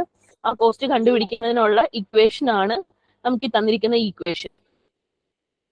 അപ്പൊ ഈ ഇക്വേഷൻ ഒന്നും എഴുതാൻ മിസ് ആക്കരുത്. ഇക്വേഷൻസ് ഒക്കെ ഓർത്ത് വെക്കുക. അതിനെ ബേസ് ചെയ്തിട്ടാണ് ഞാൻ ഇത് ഷെയർ ചെയ്തില്ല, സോറി, കാണുന്നുണ്ടല്ലോ. അപ്പോ ഒപ്റ്റിമാലിറ്റി, മെട്രിക്സ് ചെയിൻ മൾട്ടിപ്ലിക്കേഷൻ. അപ്പൊ ഡൈനാമിക് പ്രോഗ്രാമിംഗ് മെത്തേഡ് യൂസ് ചെയ്തിട്ട് ചെയ്യാന്ന് വെച്ച് കഴിഞ്ഞാൽ ഈ ഒരു ഇക്വേഷൻ ആണ് നമ്മൾ അവിടെ അപ്ലൈ ചെയ്യുന്നത്. അപ്പോൾ അതിനെ അൽഗോരിതമായിട്ട് അങ്ങനെ ഇവർ ചോദിച്ചിട്ടില്ല. ഇവിടെ പ്രോബ്ലം തന്നെ ഡൈനാമിക് പ്രോഗ്രാമിംഗ് യൂസ് ചെയ്തിട്ട് ഫൈൻഡ് ഫുൾ പാരാമീറ്റേഴ്സ് പ്രോഡക്റ്റ് എന്ന് പറഞ്ഞു കഴിഞ്ഞാൽ ഈ 4 എണ്ണത്തിനെയും മൾട്ടിപ്ലൈ ചെയ്യുന്നതിനുള്ള 4 അല്ല, ഇവിടെ 5 6 1 2 3 4 5 6 എണ്ണം ഉണ്ട്. അപ്പൊ ഇതിനെ മൾട്ടിപ്ലൈ ചെയ്യുന്നതിനുള്ള കണ്ടുപിടിക്കുക എന്നുള്ള രീതിയിലാണ്. സോ ബേസിക്കലി ഒരു 4 എണ്ണം വരുന്നുള്ള ക്വസ്റ്റ്യൻസ് ഒക്കെ ചോദിക്കാറുള്ളത് കേട്ടോ. അപ്പം give A chain of 4 matrices A1 A2 A3 A4. അവരുടെ ഡയമെൻഷൻസും തന്നിട്ടുണ്ട്. ഡൈനാമിക് പ്രോഗ്രാമിംഗ് ഉപയോഗിച്ചിട്ട് minimum number of scalar multiplication. അപ്പൊ നമ്മളോട് ഇവിടെ ചോദിക്കാവുന്ന ക്വസ്റ്റ്യൻ എത്ര സ്കെയിലാർ മൾട്ടിപ്ലിക്കേഷൻ വേണ്ടി വരും എന്നുള്ള രീതിയിൽ ക്വസ്റ്റ്യൻ ചോദിക്കാറുണ്ട്. അപ്പൊ നിങ്ങളോട് ചോദിച്ചിട്ടുള്ള ക്വസ്റ്റ്യന്റെ ആൻസർ ഫൈൻഡ് നിങ്ങൾ എഴുതാൻ വേണ്ടിയിട്ട് ശ്രമിക്കുക. അപ്പൊ ഈ ക്വസ്റ്റ്യനിലാണെങ്കിൽ നമ്പർ ഓഫ് സ്കെയിലാർ മൾട്ടിപ്ലിക്കേഷൻ എത്രയാണ്, നിങ്ങൾ ആ ഒരു മെട്രിക്സിനകത്ത് നമ്പർ ഓഫ് സ്കെയിലാർ മൾട്ടിപ്ലിക്കേഷൻ ഒക്കെ കണ്ടുപിടിക്കുന്നുണ്ടല്ലോ ഓരോ ലെവലിലും. A1 A2 കൊണ്ട് മൾട്ടിപ്ലൈ ചെയ്യുമ്പോൾ എത്ര മൾട്ടിപ്ലിക്കേഷൻ ആണ്, അതിന്റെ കോസ്റ്റ് നിങ്ങൾ കാൽക്കുലേറ്റ് ചെയ്യത്തില്ലേ? ഒരു കോസ്റ്റ് മെട്രിക്സ് ഉണ്ട്, ഓർമ്മയുണ്ടല്ലോ, ഒരു കോസ്റ്റ് മെട്രിക്സും വേറൊരു മെട്രിക്സും ഉണ്ട്, നമ്മൾ സ്പേസ് മെട്രിക്സും ഉണ്ട്. അപ്പോൾ ഫൈനലി വരുന്ന ആ വാല്യൂ ആണ് minimum number of scalar multiplication. അത് എഴുതാൻ വേണ്ടിയിട്ട് ചോദിക്കാറുണ്ട്. ദെൻ ഇതിന്റെ ഓർഡർ എങ്ങനെയാണെന്നുള്ളതും ചോദിക്കാറുണ്ട്. ഓക്കെ, അപ്പോൾ ഡിഫറെന്റ് രീതിയിലാണ് ഫൈൻഡ് ആൻ ഒപ്റ്റിമൽ പാരാന്തസൈസേഷൻ എന്നുള്ള രീതിയിൽ ചോദിക്കാറുണ്ട്. അതായത് ആദ്യം ഏതിനെ ഏതുകൊണ്ട് മൾട്ടിപ്ലൈ ചെയ്യണം, ദെൻ ഏതിൽ നിന്നും ഏതിനെ മൾട്ടിപ്ലൈ ചെയ്യണം എന്നുള്ള രീതിയിൽ ഒരു ട്രീയുടെ രൂപത്തിൽ നിങ്ങൾ വരച്ചിട്ടുണ്ടാവും. ഓർമ്മയുണ്ടോ അതൊക്കെ? ആരും ഒന്നും മിണ്ടുന്നില്ല. ഓർമ്മയുണ്ടോ? ആ ഓക്കെ, അപ്പോ അതൊക്കെ ഒന്ന് ഓർത്തിരിക്കുക. അതിന് ഇതിലുള്ളത് ഞാൻ മുന്നേ പറഞ്ഞ ഫ്ലോയിഡ് വെർച്വൽ അൽഗോരിതം ആണ് അടുത്തത്. ഫ്ലോയിഡ് വെർച്വൽ അൽഗോരിതം എന്ന് വെച്ച് കഴിഞ്ഞാൽ ഓൾ പ്ലേ ഷോർട്ടസ്റ്റ് പാത്ത്. അത് കുറച്ച് നമുക്ക് ടൈം കൺസ്യൂമിങ് ആയിട്ടുള്ള ഒരു ക്വസ്റ്റ്യൻ ആണ്. അപ്പൊ ഈ ക്വസ്റ്റ്യൻ ഒക്കെ ഇംപ്ലിമെന്റ് ചെയ്യാൻ വേണ്ടി നിങ്ങൾ കുറച്ച് സമയം എടുക്കുന്ന ക്വസ്റ്റ്യൻസ് ആണ്. ഒന്ന് ശ്രദ്ധിച്ച് ചെയ്യുക, നമ്മുടെ ടൈം മാനേജ് ചെയ്യാൻ പോവുക. നിങ്ങൾ ഓപ്ഷനായിട്ട് വേറെ എളുപ്പത്തിൽ ചെയ്യാന്നുണ്ടെങ്കിൽ അത് ചൂസ് ചെയ്യുക കേട്ടോ. ഇതെടുക്കാൻ ഈ ടൈം കൺസ്യൂമിങ് ആണ്, നമുക്ക് തെറ്റാനുള്ള ചാൻസും വളരെ കൂടുതലാണ്. നോട്ട് ചെയ്ത് വരുന്നത്. ഓക്കെ, അപ്പോ പിന്നെ ട്രാവലിംഗ് സെയിൽസ്മാൻ പ്രോബ്ലം. അപ്പൊ ഇങ്ങനെയാണ് നമ്മുടെ ഈ ഒരു 4th മൊഡ്യൂളിന്റെ ഒരു സ്ട്രക്ചർ എന്ന് വെച്ച് കഴിഞ്ഞാല്. പിന്നെ ഇവിടെ നിന്ന് ചോദിക്കാവുന്ന പാർട്ടിൽ ചോദിക്കാവുന്ന ഒരു ക്വസ്റ്റ്യൻ ആണ് greedy versus dynamic. Then back tracking, ഓരോ അൽഗോരിതത്തിനെയും തമ്മിൽ കമ്പയർ ചെയ്യുന്ന ക്വസ്റ്റ്യൻസും ചോദിക്കാറുണ്ട്.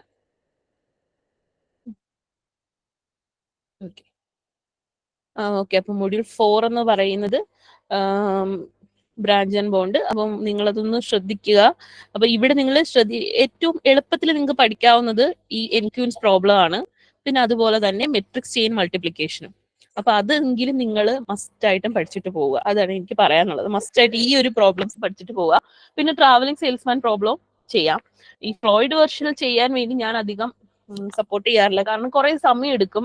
ആ ഒരു മെട്രിക്സ് ഒക്കെ വരച്ചെടുക്കുന്നതും ഒക്കെ കുറച്ച് സമയം എടുക്കുന്ന പ്രോബ്ലംസ് ആണ്. എന്ന് വിചാരിച്ചത് ചെയ്യാൻ എളുപ്പമുള്ള ആൾക്കാർക്ക് ചെയ്യാം കേട്ടോ. ഇതാണ് ഞാൻ പറഞ്ഞ സ്റ്റേറ്റ് സ്പേസ് ട്രീ ഒക്കെ വരയ്ക്കുന്നത്. 4 ക്യൂൻസിന്റെയും 8 ക്യൂൻസിന്റെയും സെപ്പറേറ്റ് ചെയ്തന്നെ അറിഞ്ഞിരിക്കുക. 4 ക്യൂൻസ് പ്രോബ്ലത്തിന്റെ ഇതാണ് ഞാൻ പറഞ്ഞ മെട്രിക്സ്. ഇതിന് അതിന്റെ state space tree. Okay okay, അപ്പൊ നമുക്ക് അങ്ങനെയാണെന്നുണ്ടെങ്കിൽ നെക്സ്റ്റ് മൊഡ്യൂളിലേക്ക്. ഇപ്പൊ സമയം ഒരുപാടായിട്ടുണ്ട്, 9 മണിയായിട്ടുണ്ട്. ഓക്കെ, മൊഡ്യൂൾ 5 കൂടി പറഞ്ഞിട്ട് നിർത്താം. അപ്പൊ മൊഡ്യൂൾ 5 എന്ന് പറയുമ്പോൾ നിങ്ങൾ ഇതുവരെ പഠിച്ച ആ ഒരു ടോപ്പിക്കിൽ നിന്ന് എൻ്റയർലി ഡിഫറെന്റ് ആയിട്ടുള്ള കുറച്ച് കാര്യങ്ങളാണ് നമ്മൾ ഈ ഒരു മൊഡ്യൂളിൽ പറയുന്നത്. എൻ്റയർലി ഡിഫറെന്റ് അല്ല എങ്കിലും ഇതിൽ നിങ്ങൾക്ക് എളുപ്പം സ്കോർ ചെയ്യാവുന്ന കുറച്ച് ടോപ്പിക്കുകളാണ് ഈ ഒരു മൊഡ്യൂളിലുള്ളത്. അപ്പൊ അതിൽ ഞാൻ ഇതിനെ 2 പാർട്ടായിട്ട് ഡിവൈഡ് ചെയ്യാണ് ഈ ഒരു മൊഡ്യൂളിനെ. ആദ്യം നമുക്ക് കോംപ്ലക്സിറ്റി തിയറി. അപ്പൊ കോംപ്ലക്സിറ്റി തിയറിയിൽ എന്ന് വെച്ച് കഴിഞ്ഞാല് ക്ലാസ് എന്താണ്, കോംപ്ലക്സിറ്റി ക്ലാസ്, പി എന്താണ്, എൻ പി എന്താണ്, N P hard and N P complete class, ഇവിടെ എപ്പോഴും ഒരു പ്രൂഫ് ചോദിക്കാറുണ്ട്. അതായത് നമുക്ക് ക്ലിക്ക് പ്രോബ്ലം NP കംപ്ലീറ്റ് ആണെന്ന് പ്രൂവ് ചെയ്യാനുള്ള ഒരു ക്വസ്റ്റ്യൻ മിക്ക ക്വസ്റ്റ്യനിലും കാണാറുണ്ട്. അപ്പോൾ ഇതിൽ ബേസ് ചെയ്തിട്ട് പാർട്ടിൽ വരാവുന്ന ക്വസ്റ്റ്യൻസ് എന്ന് വെച്ച് കഴിഞ്ഞാൽ എന്താണ് tractable, intractable, then polynomial time reducibility എന്താണ്, പിന്നെ എന്താണ് NP ക്ലാസ്, NP ഹാർഡ്, അങ്ങനെ ഓരോന്നിനെ ഡിഫറൻഷിയേറ്റ് ചെയ്തിട്ടുള്ള ക്വസ്റ്റ്യൻസ് വരാറുണ്ട്. പിന്നെ നമ്മുടെ ബി പാർട്ടിൽ ചോദിക്കാവുന്ന ക്വസ്റ്റ്യൻസ് ഈ പ്രൂഫാണ്. എന്നാണ് NP കംപ്ലീറ്റ് ആണെന്ന്, ക്ലിക്ക് പ്രോബ്ലം NP കംപ്ലീറ്റ് ആണെന്നാണ് കൂടുതൽ ചോദിച്ചിട്ടുള്ളത്. വേർട്ടെക്സ് കവറിന്റെയും നിങ്ങളുടെ ഈ ഒരു ഇതിൽ ഞാൻ കൊടുത്തിട്ടുണ്ട്. അപ്പോൾ വേർട്ടെക്സ് കവറിന്റെയും നിങ്ങൾക്ക് ചോദിക്കാവുന്ന ക്വസ്റ്റ്യൻ ആണ് കേട്ടോ. പിന്നെ നിങ്ങൾക്ക് എളുപ്പം പഠിക്കാവുന്ന കുറച്ച് ടോപ്പിക്കാണ് ഇത്. അപ്രോക്സിമേഷൻ അൽഗോരിതത്തിലെ ബിൻ പാക്കിങ്, ഗ്രാഫ് കളറിങ്, പിന്നെ അതുപോലെ തന്നെ Monte Carlo algorithm, Las Vegas algorithm. ഈ അൽഗോരിതംസ് എല്ലാം ആക്ച്വലി കുറച്ച് തിയറി ആയിട്ടാണ് നമുക്ക് തന്നിരിക്കുന്നത്. ബിൻ പാക്കിങ്ങിൽ അത് ഇംപ്ലിമെന്റ് ചെയ്യുന്നതിന് വേണ്ടിയിട്ട് ക്വസ്റ്റ്യൻ ചോദിക്കാറുണ്ട്. അപ്പൊ നമുക്കതിലേക്കൊന്ന് പോവാം. അപ്പോ ക്ലാസ് പി എന്താണ്, ക്ലാസ് പിയുടെ അപ്പം ഓരോ പ്രോബ്ലത്തിന്റെയും എക്സാമ്പിൾ വെച്ച് ചോദിക്കാറുണ്ട് കേട്ടോ. അപ്പൊ ക്ലാസ് പി എന്താണ്, ഇതിനെ ഒരു എക്സാമ്പിൾ സഹിതം നിങ്ങൾ അതിനെ എഴുതുക, ഡിസ്ക്രൈബ് ചെയ്യുക എന്നുള്ള രീതിയിൽ ക്വസ്റ്റ്യൻസ് വരാറുണ്ട്. ഓക്കെ, ക്ലാസ് എന്താണ് ക്ലാസ് പി, ക്ലാസ് NP, അതിന്റെ ഒരു എക്സാമ്പിൾ നോക്കുക. ദെൻ ക്ലിക്ക് പ്രോബ്ലത്തിന്റെ NP ആണെന്നുള്ളത് പ്രൂവ് ചെയ്യുന്നൊരു സെഷനും കൂടെ ഉണ്ട്. അപ്പൊ പോളിനോമിയൽ ടൈം റെഡ്യൂസബിലിറ്റി എന്നുള്ളൊരു സംഭവം പറയുന്നുണ്ട്, ചോദിക്കാറുണ്ട്. അപ്പൊ എന്താണ് പോളിനോമിയൽ ടൈം റിഡക്ഷൻ? സോ അത് നോക്കുക. NP കംപ്ലീറ്റ്നെസിന്റെ പ്രൂഫ്, ഈ ഒരു പ്രൂഫാണ് മിക്കപ്പോഴും ചോദിക്കാറുള്ളത്. ക്ലിക്ക് പ്രോബ്ലം NP കംപ്ലീറ്റ് ആണെന്നുള്ളതിന്റെ പ്രൂഫ്. അപ്പൊ ഇതൊന്ന് നോക്കി വെക്കുക. ഇത് എളുപ്പത്തിൽ നിങ്ങൾക്ക് ഒരു 7 മാർക്കിനൊക്കെ ചോദിക്കാനുള്ള ക്വസ്റ്റ്യൻ ആണ് കേട്ടോ, എപ്പോഴും ചോദിക്കാറുള്ള ക്വസ്റ്റ്യൻ ആണ്. യൂണിവേഴ്സിറ്റി ക്വസ്റ്റ്യൻസ് ഒക്കെ നിങ്ങളൊന്ന് എടുത്ത് നോക്കിയാൽ ഇത് മനസ്സിലാവും. കാരണം ഈ ഒരു മൊഡ്യൂളിൽ നിന്ന് അത്രയും ടോപ്പിക്കുകളെ ഉള്ളൂ. ഈ മൊഡ്യൂളിൽ നിന്ന് ബി പാർട്ടിൽ ചോദിക്കാവുന്ന ഈ ഒരു പ്രൂഫും പിന്നെ ബിൻ പാക്കിങ്ങിനെ ബേസ് ചെയ്തിട്ടുള്ള ഒരു ക്വസ്റ്റ്യനുമാണ്. ഓക്കെ, അപ്പം NP കംപ്ലീറ്റ് ആണെന്നുള്ളത്, വേർട്ടെക്സ് കവറും NP കംപ്ലീറ്റ് ആണെന്നുള്ളതിന്റെ ഒരു പ്രൂഫാണുള്ളത്. പിന്നെ വരുന്നത് അപ്രോക്സിമേഷൻ അൽഗോരിതം ആണ്. അപ്പൊ അപ്രോക്സിമേഷൻ അൽഗോരിതത്തില് എന്താണ് അപ്രോക്സിമേഷൻ അൽഗോരിതം? അതിന് നമ്മൾ ബിൻ പാക്കിങ്ങും ഉണ്ട്, ഗ്രാഫ് കളറിങ്ങും ഉണ്ട്. അപ്പം ബിൻ പാക്കിംഗ് എന്ന് പറയുമ്പോഴത്തേക്കും നമുക്ക് കുറെ അൽഗോരിതംസ് പറയാറുണ്ട്. ഓൺലൈനും ഉണ്ട്, ഓഫ്ലൈനും ഉണ്ട്. Best fit, first fit, next fit എന്നൊക്കെ പറഞ്ഞിട്ട് നിങ്ങൾ ഓൾറെഡി പക്ഷേ നിങ്ങൾ S3 നമ്മൾ ഇങ്ങനെ ഒരു ഒരു ബെസ്റ്റ് ഫിറ്റ്, ഫസ്റ്റ് ഫിറ്റ് എന്നൊക്കെ പറഞ്ഞിട്ട് ഒരു അലോക്കേഷൻ സ്ട്രാറ്റജീസ് പഠിച്ചിട്ടുണ്ട്.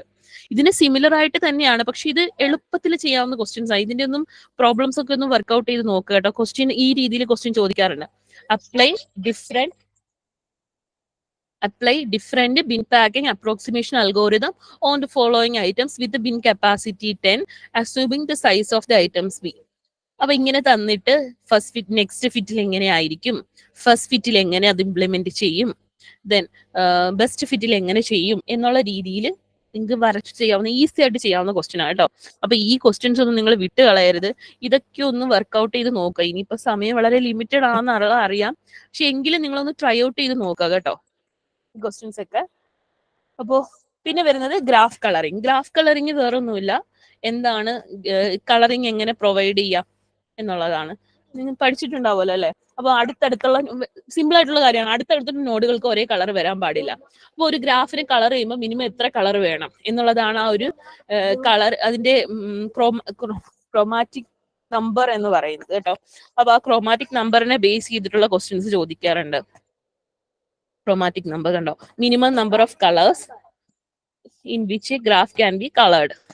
സോ എത്ര, 4 കളർ ആണോ, K കളറബിൾ ആണോ എന്നുള്ളത് ക്വസ്റ്റ്യൻസ് ചോദിക്കാറുണ്ട്. സോ ഇനി അടുത്തത് മോണ്ടെ കാർലോ അൽഗോരിതവും അതുപോലെ തന്നെ ലാസ് വേഗാസ് അൽഗോരിതം. അപ്പൊ ഇതിനകത്ത് മോണ്ടെ കാർലോയുടെയും ലാസ് വേഗാസിന്റെയും നിങ്ങൾ ആക്ച്വലി എന്താണ് അൽഗോരിതം നോക്കുക, ഒരു എക്സാമ്പിൾ. ഞാനും നമ്മുടെ ക്ലാസ്സിലും അങ്ങനെയാണ് പറയുന്നത്. എന്താണ് അൽഗോരിതം, ഒരു എക്സാമ്പിൾ നോക്കി വെക്കുക എന്നുള്ളതാണ്. സോ അൽഗോരിതം വളരെ സിമ്പിൾ ആയിട്ടുള്ള അൽഗോരിതം ആണ്, ഒരു എക്സാമ്പിൾ കൂടി പഠിച്ചു വെക്കുക കേട്ടോ. പിന്നെ നിങ്ങൾ റാൻഡമൈസ്ഡ് കിക്സോട്ട്, നമ്മൾ കിക്സോട്ട് ഓൾറെഡി പഠിച്ചിട്ടുണ്ട്. അതിന്റെ റാൻഡമൈസ്ഡ് വേർഷൻ ആണ് കൊടുത്തിരിക്കുന്നത്. അപ്പൊ റാൻഡമൈസ്ഡ് വേർഷൻ എങ്ങനെ അപ്ലൈ ചെയ്യാം എന്നുള്ളതാണ്. സോ ഞാൻ ഒരു മൊഡ്യൂൾ 5 പ്രീവിയസ്ലി ചോദിച്ചിട്ടുള്ള ക്വസ്റ്റ്യൻസ് ആക്ച്വലി ഈ രീതിയിലാണ് ക്വസ്റ്റ്യൻ ചോദിച്ചിട്ടുള്ളത്. ഗ്രാഫ് കളറിംഗ് പ്രോബ്ലം എന്താണെന്ന് ഡിഫൈൻ ചെയ്ത് നിങ്ങൾക്ക് കാണാൻ പറ്റുന്നുണ്ടോ എന്ന് അറിയില്ല. പറ്റുന്നുണ്ടല്ലോ അല്ലെ? ഗ്രാഫ് കളറിംഗ് പ്രോബ്ലം എന്താണെന്ന് ഡിഫൈൻ ചെയ്യാൻ ചോദിച്ചിട്ടുണ്ട്. P and N P class problem എന്താണെന്നുള്ളത് ഡിഫറൻഷിയേറ്റ് ചെയ്യാൻ വേണ്ടിയിട്ട് ചോദിച്ചിട്ടുണ്ട്. ദെൻ ഇത് ഞാൻ നമ്മുടെ കോളേജിലെ പിള്ളേർക്ക് മൊഡ്യൂൾ വൈസ് ഉള്ള പ്രോബ്ലംസും സൊല്യൂഷനും ഒക്കെ എല്ലാമൊന്നും ഇല്ല, കുറച്ച് പ്രോബ്ലംസിന്റെ സൊല്യൂഷൻ ആയിട്ട് ഇങ്ങനെ കൊടുത്തിരുന്നത് ആ ഫയലാണ്. അപ്പം എന്താണ് first fit decreasing strategy of bin packing, അപ്പൊ ഇതൊക്കെയാണ് പ്രീവിയസ്ലി ചോദിച്ചിട്ടുള്ള അൽഗോരിതം. ലാസ് വേഗസ് എന്താണ്, മോണ്ടെ കാർലോ എന്താണെന്ന് ചോദിച്ചിട്ടുണ്ട്. പിന്നെ ഡിഫൈൻ ചെയ്യാൻ ചോദിച്ചിട്ടുണ്ട്, എന്താണ് ഓരോ ഡൊമൈൻസും ഡിഫൈൻ ചെയ്യാൻ ചോദിച്ചിട്ടുണ്ട്. മോണ്ടെ കാർലോ അൽഗോരിതംസിനെയൊക്കെ കമ്പയർ ചെയ്യാൻ വേണ്ടിയിട്ട് ചോദിച്ചിട്ടുണ്ട്. അപ്പോൾ click problem N B complete ആണെന്ന് പ്രൂവ് ചെയ്യാൻ വേണ്ടിയിട്ട് ചോദിച്ചിട്ടുണ്ട്. സോ ഈ ക്വസ്റ്റ്യൻസ് ആണ് പ്രീവിയസ്ലി ചോദിച്ചിട്ടുള്ള ക്വസ്റ്റ്യൻസ്. അപ്പം ഇതിലെല്ലാം നിങ്ങൾ ഇത് കാണുമ്പോഴേ നിങ്ങൾക്ക് മനസ്സിലാവും ഒരേ രീതിയിലുള്ള ക്വസ്റ്റ്യൻസ് ആണ്. അപ്രോക്സിമേഷൻ അൽഗോരിതം എന്താണെന്ന് കൊടുക്കുക, ബിൻ പാക്കിങ്ങിന് ഒരു എക്സാമ്പിൾ എഴുതുക എന്നൊക്കെയുള്ളത്. അപ്പോൾ ഈ ഒരു ഞാനിപ്പം നിങ്ങളോട് സജസ്റ്റ് ചെയ്യുകയാണെന്നുണ്ടെങ്കിൽ നിങ്ങളുടെ ഈ ഒരു പ്രോഗ്രാം ആക്ച്വലി നിങ്ങൾ ഈ പ്രോബ്ലം ഈ ഒരു സബ്ജക്ട് പഠിച്ചു തുടങ്ങേണ്ടുന്നത് 5th മൊഡ്യൂളിൽ നിന്നാണ് കേട്ടോ. ഞാൻ എൻ്റെ ക്ലാസ്സിലെ കുട്ടികളോട് പറഞ്ഞിട്ടുണ്ടെന്ന് തോന്നുന്നു 5th മൊഡ്യൂളാണ് ആദ്യം നമ്മൾ സ്റ്റാർട്ട് ചെയ്യുന്നത്. 5th മൊഡ്യൂളിലാകുമ്പോൾ നമുക്ക് കുറച്ച് ഈസി ആയിട്ട് പഠിക്കാവുന്ന കുറേ കാര്യങ്ങളുണ്ട്. ഓക്കെ, അപ്പം അതുകൊണ്ട് ഓക്കെ, അപ്പം 5th മൊഡ്യൂളിലും ഇത്രയും കാര്യങ്ങളേ ഉള്ളൂ. അപ്പൊ ഇതോടുകൂടി നമ്മുടെ ടോപ്പിക് ആക്ച്വലി തീരുവാണ്. നിങ്ങൾക്ക് കുറച്ച് കാര്യങ്ങൾ എനിക്ക് ഇതല്ലാതെ പറയാനുള്ള കുറച്ച് കാര്യങ്ങൾ എന്ന് വെച്ച് കഴിഞ്ഞാല്, അപ്പം നിങ്ങൾ ഓരോ പ്രോബ്ലം ഇപ്പം നമ്മൾ കുറച്ച് സ്ട്രാറ്റജീസ് പഠിച്ചു. ആ സ്ട്രാറ്റജീസിന്റെ എല്ലാത്തിന്റെയും ഒരു എക്സാമ്പിൾ എന്തായാലും നിങ്ങൾ പഠിച്ചു വെക്കണം. ഇപ്പൊ ഡൈനാമിക് ആണെന്നുണ്ടെങ്കിൽ ഡൈനാമിക്കിന്റെ ഒരു എക്സാമ്പിൾ, ദെൻ ബാക്ക് ട്രാക്കിംഗ് ആണെന്നുണ്ടെങ്കിൽ ബാക്ക് ട്രാക്കിംഗിൽ എൻക്യൂഡ്സിന്റെ പ്രോബ്ലം, അതിന്റെ അൽഗോരിതം. അപ്പൊ ഇതൊക്കെ അഥവാ നിങ്ങൾ ഏതെങ്കിലും ഒരു സംഭവം മറന്നു പോവുകയാണെങ്കിൽ പോലും അതുമായിട്ട് റിലേറ്റ് ചെയ്ത് എന്തെങ്കിലും ഒരു കാര്യം നിങ്ങൾക്ക് എഴുതാൻ ഉണ്ടാവണം. ഒരു 40 മാർക്സ് വാങ്ങിയെങ്കിലും നിങ്ങൾക്ക് എല്ലാവരും പാസ്സാവാൻ വേണ്ടിയിട്ട് എന്തായാലും ശ്രമിക്കുക കേട്ടോ. എന്തെങ്കിലുമൊക്കെ എക്സാമ്പിൾ എഴുതി വെക്കാൻ വേണ്ടിയിട്ട് ശ്രമിക്കുക. ഒട്ടും അറ്റൻഡ് ചെയ്യാൻ പറ്റുന്നതാണെന്നേ. ഓക്കെ, അപ്പോ ഇതൊക്കെയാണ് എനിക്ക് പറയാനുള്ള കാര്യങ്ങൾ. പിന്നെ നിങ്ങളുടെ സമയം അനുസരിച്ച് തോന്നി എഴുതുക. അപ്പം നിങ്ങൾ ആദ്യം തന്നെ എ പാർട്ട് എഴുതണം എന്ന് ഞാൻ ആരോടും അങ്ങനെ പറയാറില്ല, കാരണം ഞാനും അത് അധികം പ്രോത്സാഹിപ്പിക്കാറില്ല. പിന്നെ ചിലരുണ്ട് ആ ഒരു ഓർഡറിൽ തന്നെ എഴുതുന്ന കുട്ടികളുണ്ട്. ആ ഒരു ഓർഡറിലാണെങ്കിൽ നിങ്ങൾക്ക് അങ്ങനെ എഴുതാം. അതല്ല, ഇപ്പൊ നമ്മൾ ബി പാർട്ടിൽ തന്നെ ഒരു പ്രോബ്ലം കിട്ടി, പക്ഷെ നമുക്കത് സൊല്യൂഷനിലേക്ക് എത്തുന്നില്ല, നമ്മൾ കുറെ സമയം കൺസ്യൂം ചെയ്യുന്നെങ്കിൽ നിങ്ങൾ അത് അവിടെ വെച്ച് സ്റ്റോപ്പ് ചെയ്യുക കേട്ടോ. അതിൽ തന്നെ വീണ്ടും സമയം ഇൻവെസ്റ്റ് ചെയ്യാൻ വേണ്ടിയിട്ട് നോക്കരുത്. അപ്പം പ്രോബ്ലംസ് മാക്സിമം നിങ്ങൾ ട്രൈ ഔട്ട് ചെയ്യുക. അതിനകത്ത് സമയം ആ ടൈം മാനേജ്മെന്റ് കംപ്ലീറ്റ് ആയിട്ടും ഇംപ്ലിമെന്റ് ചെയ്യാൻ വേണ്ടിയിട്ട് നോക്കുക. കോൺസെപ്റ്റുകളൊക്കെ എക്സാമിന് മുന്നേ ഒന്നും കൂടി റിവൈസ് ചെയ്ത് നോക്കുക. ഓക്കെ, അപ്പൊ ഇതൊക്കെയാണ് എനിക്ക് നിങ്ങളോട് പറയാനുള്ള കാര്യങ്ങൾ. ഇപ്പൊ ടൈം മാനേജ് ചെയ്യാന്ന് വെച്ച് കഴിഞ്ഞാൽ നമുക്ക് ഏത് ക്വസ്റ്റ്യൻ ആദ്യം എഴുതണം എന്നുള്ളതിന് നിങ്ങൾ ആദ്യം നിന്നൊന്ന് പ്രയോറിറ്റൈസ് ചെയ്യുക. ആദ്യം ഈ ക്വസ്റ്റ്യൻ എഴുതാം എന്നുള്ളത്. ഓക്കെ, അപ്പൊ അതിനൊക്കെ വേണ്ടിയിട്ടുള്ള സമയം കിട്ടുമോ എന്നുള്ളത് ആദ്യം നോക്കുക. പാർട്ട് എയിൽ ഏതൊക്കെയാണ് നമുക്ക് ആദ്യം എഴുതാൻ പറ്റുന്നതെന്ന് വെച്ച് കഴിഞ്ഞാൽ അത് ആദ്യം എഴുതാൻ വേണ്ടിയിട്ട് ശ്രമിക്കുക. പിന്നെ നിങ്ങൾക്ക് പാർട്ട് ബിയിലാണ് പിന്നെ പറ്റുന്നെങ്കിൽ അത് നോക്കുക. ഈ എഴുതിയതെല്ലാം നിങ്ങൾ മാർക്ക് ചെയ്ത് പോവുക. ദെൻ അറ്റ്ലീസ്റ്റ് ഇപ്പം നിങ്ങൾ ഇപ്പം ഫർദർ മൊഡ്യൂൾ പാർട്ട് ബിയിലെ ഏതെങ്കിലും ഒരു മൊഡ്യൂളിലെ രണ്ടും നിങ്ങൾക്ക് അറിയാവുന്നുണ്ടെങ്കിൽ രണ്ടും നിങ്ങൾ എഴുതി വെക്കുക. അങ്ങനെയാണെന്നുണ്ടെങ്കിൽ നിങ്ങൾക്ക് ഏതെങ്കിലും ഒരു മാർക്ക് അഡ്ജസ്റ്റ് ചെയ്യാൻ പറ്റുന്ന, ഇപ്പം നമ്മൾ വാല്യുവേഷൻ നടത്തുന്ന ആൾക്കാർ നിങ്ങൾ മാക്സിമം നിങ്ങളെ ജയിപ്പിക്കാൻ വേണ്ടിയിട്ട് നോക്കത്തേ ഉള്ളൂ. ഒരിക്കലും നിങ്ങൾ മാർക്ക് കുറയ്ക്കാൻ വേണ്ടിയിട്ട് ആരും ശ്രമിക്കത്തില്ല. അപ്പൊ എന്തെങ്കിലുമൊക്കെ കാര്യങ്ങൾ നിങ്ങൾ എഴുതിയിട്ടുണ്ടെങ്കിലും അത് നിങ്ങൾക്ക് എന്തായാലും മാർക്ക് തരും. അപ്പൊ അതുപോലെ ഇപ്പൊ ഈ ട്രാവലിംഗ് സെയിൽസ്മാൻ ചോദിക്കുകയാണ്, അല്ലെ എക്സ്ട്രാസ് ചോദിക്കുകയാണ്, നിങ്ങൾക്ക് തന്നിരിക്കുന്ന ക്വസ്റ്റ്യൻ എങ്കിലും അറ്റ്ലീസ്റ്റ് ഒന്ന് എഴുതി വെക്കുക. അതായത് ആ ഗ്രാഫ് വരയ്ക്കുക. ഗ്രാഫ് വരച്ചിട്ട് നിങ്ങൾക്ക് അതിന്റെ അഡ്ജസൻസി മെട്രിക്സ് ഒന്നും അറിയത്തില്ലെങ്കിലും അഡ്ജസൻസി മെട്രിക്സ് നിങ്ങൾക്ക് എന്തായാലും ഇടാലോ. ദെൻ ഇപ്പം നിങ്ങൾക്ക് മിനിമം കോസ്റ്റ് സ്പാനിംഗ് ട്രീ കണ്ടുപിടിക്കാനാണ്, ദെൻ കളെങ്കിലും നിങ്ങൾക്ക് ചുമ്മാ ഒന്ന് എഴുതി വെക്കാം. അതുപോലെ സ്ട്രോങ്ലി കണക്റ്റഡ് കമ്പോണൻസ് എഴുതുകയാണ്. അപ്പൊ അതിലെ എന്താണ് ആ ഒരു കണക്റ്റഡ് കമ്പോണൻസ് എന്താണെന്ന് മനസ്സിലാക്കി കഴിഞ്ഞാൽ എന്താണെന്ന് അതൊന്ന് അതിൽ നിന്നും അൽഗോരിതം അപ്ലൈ ചെയ്യാതെ തന്നെ നമുക്ക് അതിന്റെ കണക്റ്റഡ് കമ്പോണൻസ് കണ്ടുപിടിക്കാൻ പറ്റും. അതുപോലെ ടോപ്പോളജിക്കൽ സോർട്ടിങ്, ഇങ്ങനെയൊക്കെയുള്ള ടോപ്പിക്കുകൾ. അപ്പോൾ ഇങ്ങനെയൊക്കെയുള്ള കാര്യങ്ങൾ ഒന്ന് ശ്രദ്ധിക്കുക കേട്ടോ എല്ലാവരും. അപ്പൊ എല്ലാവർക്കും ഓൾ ദി ബെസ്റ്റ്. എല്ലാവരും നന്നായിട്ട് എഴുതാൻ പറ്റട്ടെ എന്ന് വിചാരിക്കുന്നു. അപ്പൊ ഞാൻ ഈ ഒരു ഡ്രൈവ് ഒന്ന് ഷെയർ ചെയ്തേക്കാം, നിങ്ങൾക്ക് അതായിരിക്കും ബെറ്റർ എന്ന് എനിക്ക് തോന്നുന്നു. അപ്പൊ ഇതില് മൊഡ്യൂൾ വൈസ് ക്വസ്റ്റ്യൻസ് ഒക്കെ കുറെ കാര്യങ്ങൾ വേറെയൊക്കെ ഉണ്ടെന്നു. ഓക്കെ, അപ്പോ വേറെ എന്തെങ്കിലും കാര്യങ്ങൾ ചോദിക്കാനുണ്ടോ? ഈ കാര്യങ്ങളാണ് എനിക്ക് ഇതുമായിട്ട് ബന്ധപ്പെട്ട് പറയാനുള്ളത്. നിങ്ങൾക്ക് എല്ലാവർക്കും ബെനിഫിറ്റ് ആയിരുന്നോ പറഞ്ഞ കാര്യങ്ങൾ? മാം എനിക്കൊരു ഡൗട്ട് ഉണ്ട്. ഓക്കെ. ഹലോ മാം, ഇപ്പൊ പറഞ്ഞല്ലോ 5th മൊഡ്യൂളിൽ സ്റ്റാർട്ട് ചെയ്യാൻ വേണ്ടിട്ട്. അപ്പൊ ആ 5th മൊഡ്യൂൾ സ്റ്റാർട്ട് ചെയ്യുമ്പോഴത്തേക്കും ഏത് ഓർഡറിലാണ് നമ്മളപ്പോ അത് കീപ്പ് ചെയ്യേണ്ടത്? 5th മൊഡ്യൂൾ ആണ് സ്റ്റാർട്ട് ചെയ്യുന്നതെങ്കിൽ അതിൽ ആദ്യം ഈ പിന്നെ റാൻഡമൈസേഷൻ, നമ്മൾ അപ്രോക്സിമേഷൻ അൽഗോരിതം ഒക്കെ ഉണ്ടല്ലോ, അതായത് ഫസ്റ്റ് ഫിറ്റ്, ബെസ്റ്റ് ഫിറ്റ്, അങ്ങനെ കുറെ കാര്യങ്ങൾ.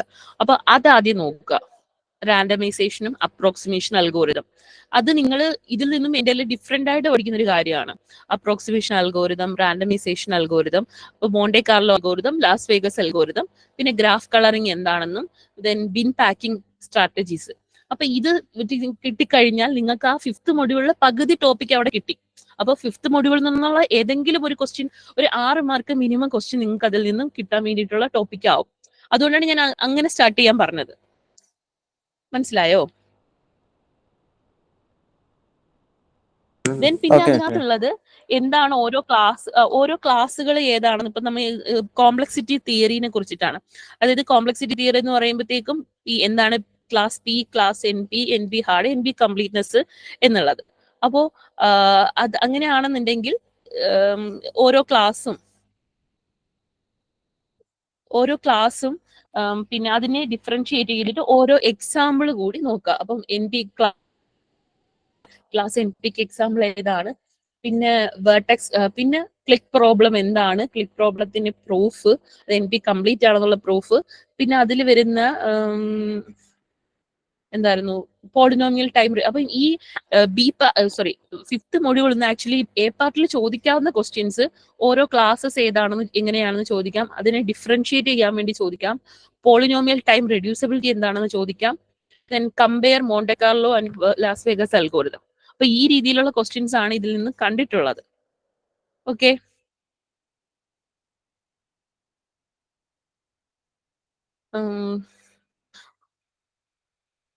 അപ്പോ ഇനി എന്തെങ്കിലും കാര്യങ്ങളുണ്ടോ? ഞാൻ നോട്ട്സ് ആക്ച്വലി വേറൊരു ഇതിൽ കിടക്കാം. Notes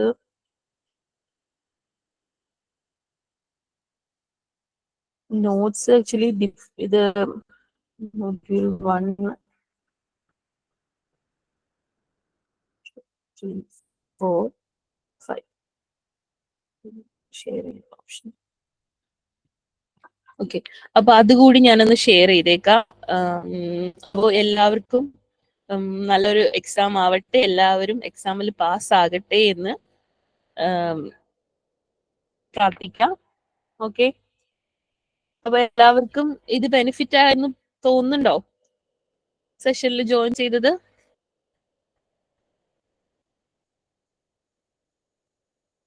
okay, thank you. I would like to thank Sajana ma'am on behalf of Muron community and all the students here for taking the session, and I also wish everyone the best of luck for their exams.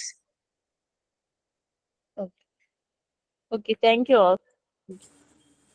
Thank you, ma'am. Okay, thank you.